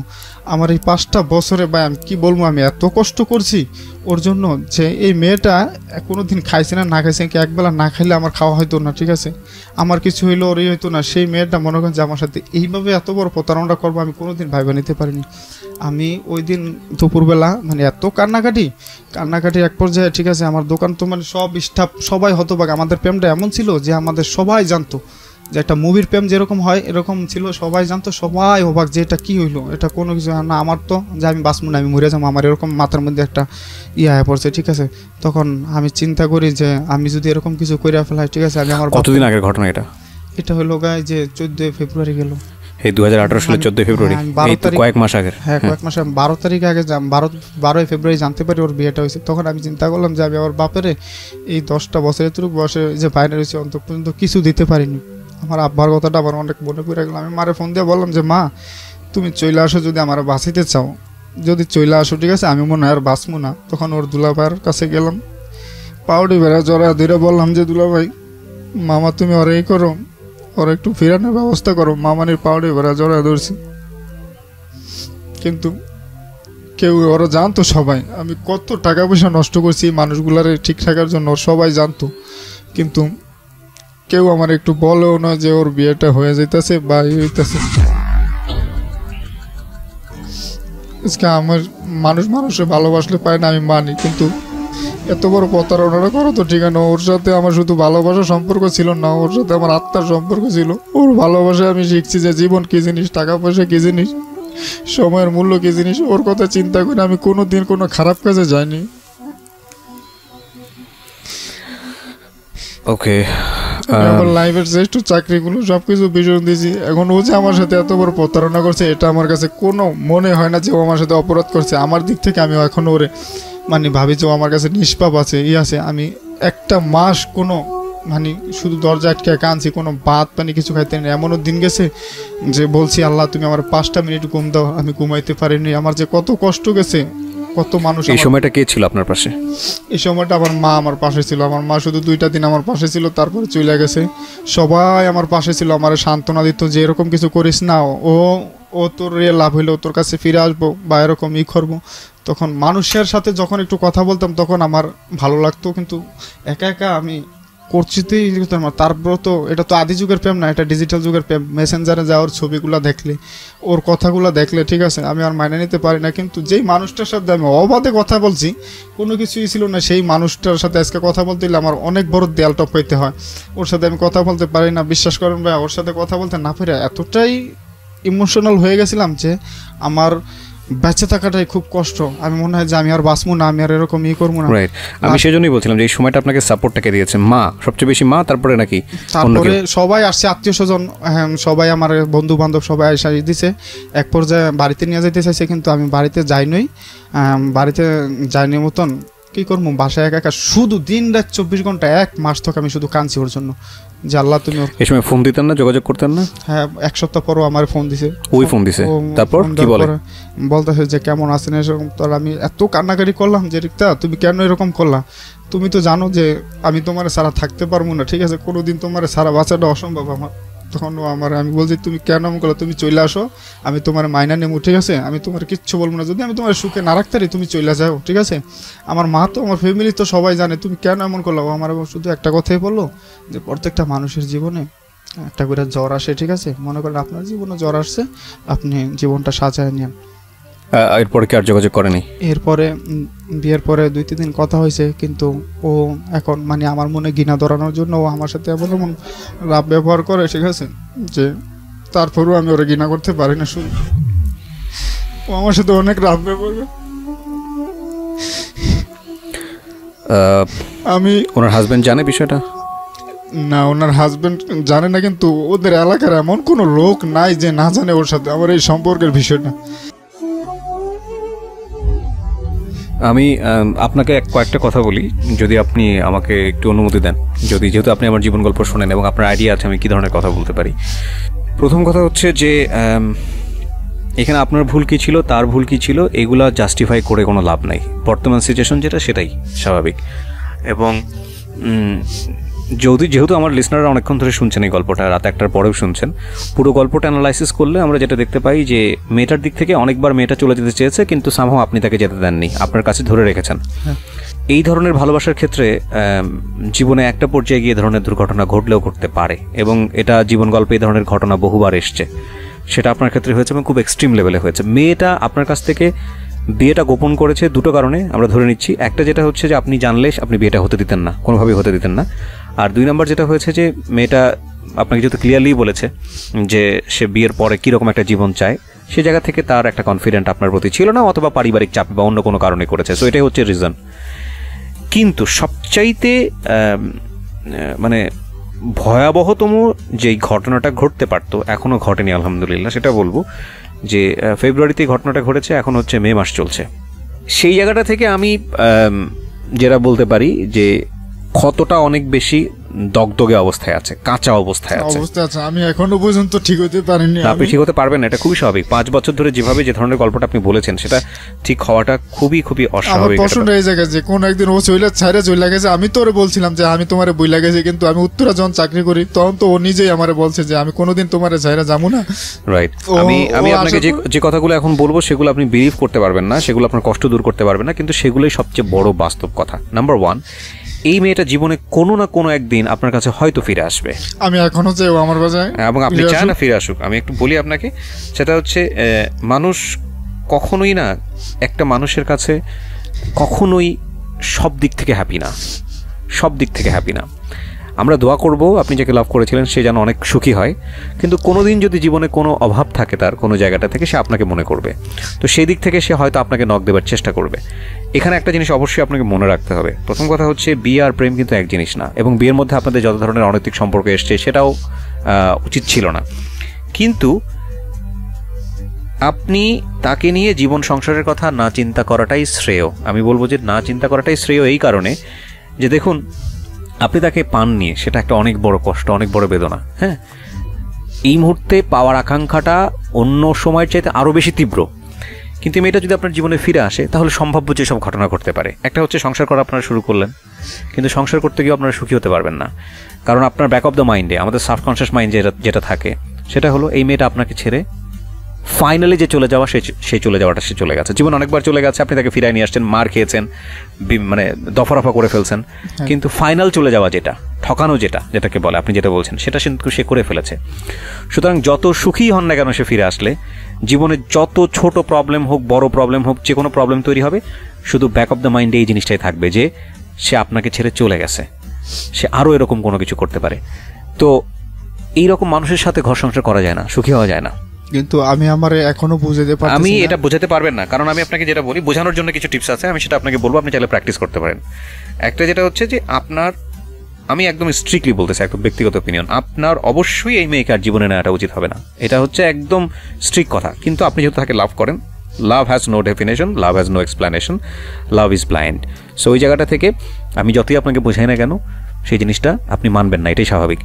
কিন্তু সংসার জিনিসটা শুধু লাভ দিয়ে চলে না, সংসার জিনিসটা বেশিরভাগই চলে হচ্ছে র্যাশনালিটি দিয়ে। দুজনের যখন পাশাপাশি থাকবেন, না পাওয়ার ওই বেদনাটার থাকবে না, তখন দেখবেন ফল্টগুলা চোখে পড়বে, কী করেছে, খারাপ জিনিসগুলো কী করেছে। এবং ইন্টারেস্টিং ব্যাপার হচ্ছে, এটা সায়েন্টিফিক্যালি সত্য, যে মানুষ হ্যাপি মোমেন্টসগুলো খুব কম মনে রাখতে পারে, কিন্তু কষ্টকর যে মোমেন্টগুলো, সেই মোমেন্টগুলো মানুষের সামনে বারবার ঘুরে আসতে পারে, আমাদের ব্রেন ওই জিনিসটা দিয়ে দেয়, বারবার সিগন্যালটা দেয়। সুতরাং সুখী হওয়াটা খুব ডিফিকাল্ট হবে, এক। আর 2 নম্বর যেটা হচ্ছে, ভুলে থাকার জন্য আপনি কী করতে পারেন, যে কারণে আমি আপনাকে বারবার এই কোয়েশ্চেনগুলো করতেছিলাম যে এই সময়টা আপনাকে সাপোর্টকে দিয়েছে। এটা আপনাকে না, আপনাকে সহ যারা বিশেষ করে এই মুহূর্তে রেডিওটা শুনছে তাদের সবাইকে একটা কথা বলতে চাই, not from my life experience, but আমারও কিছুটা এক্সপিরিয়েন্স আছে এই জায়গাটায়। সেটা হলো যে এই ধরনের সম্পর্ক যেটা খুব ভালো চলছে, যেখানে আসলে এই ধরনের ঘটনা ঘটার কোনো সম্ভাবনাই নেই, হঠাৎ করে আপনি এমন একটা খবর পেলেন যে খবরটা আপনাকে মানে আকাশ থেকে পড়ার মতো, এবং আপনি কোনোভাবেই সেই মানুষটাকে আর মেনে নিতে পারছেন না, বা আপনি সেই মানুষটাকে আর ভুলতে পারছেন না, কিন্তু ভোলাটা অত্যন্ত জরুরি হয়ে গেছে। সেক্ষেত্রে প্রথম এবং প্রধান দায়িত্ব হবে, আপনি যদি সিদ্ধান্ত নিতে পারেন যে না, মানুষটাকে আপনি ভুলে যাবেন, ভুলে যাওয়াটাই জরুরি, ওই মানুষটার যত রকমের চিহ্ন আছে, যত রকমের স্মৃতি আছে, সবগুলো আপনার কাছ থেকে মুছে ফেলা। প্রথম কাজ এটা। মুছে ফেলাটা মানে আমি যেটা বোঝাচ্ছি, আপনার ব্রেন থেকে তো মুছতে পারবেন না, সেটা ধীরে ধীরে মুছবে, কিন্তু সেটা ধরুন লাইক ওর, আপনি যেটা বললেন যে মেসেঞ্জারে ওর ছবিগুলো দেয়া, আপনি মেসেঞ্জারে অবশ্যই ওর চ্যাট যেটা আছে সমস্ত কিছু ডিলিট করে দিয়ে ওকে ব্লক করে দেওয়া, নাম্বার 1। নাম্বার 2 হচ্ছে ওর ব্যবহৃত যত জিনিস আছে, ও আপনাকে কোনো গিফট করে থাকলে, ওকে নিয়ে কোনো কিছু লেগে থাকলে, বা ঘরের মধ্যে কোনো কিছু থেকে থাকলে, এগুলো সম্পূর্ণরূপে এমনভাবে ফেলে দেওয়া যেটা আপনার কাছে আর কখনো রিটার্ন না আসতে পারে। এবং একই সাথে শুধু তাই না, সেই সব জায়গাগুলোতে, যেসব জায়গাগুলোতে তাকে নিয়ে ঘুরতে গেছেন, বেড়াতে গেছেন, যে রাস্তা দিয়ে গেছেন, সেই সব জায়গাতে আগামী 2-1 বছর না যাওয়া। মানে বিষয়টা হচ্ছে এরকম যে তাকে মনে পড়তে পারে এরকম কোনো কিছু যদি আপনার লাইফে থাকে, সেগুলো সম্পূর্ণরূপে ডিলিট করে দেয়া। এটা হচ্ছে প্রথম কাজ। দ্বিতীয় কাজ যেটা হলো যে আপনি অবশ্যই এই সময়টা ফ্রেন্ডদের সঙ্গে বেশি টাইম পাস করবেন, এবং দেখবেন যে জীবনের সবচাইতে কঠিন সময় আসলে ভালো বন্ধুকে তাকে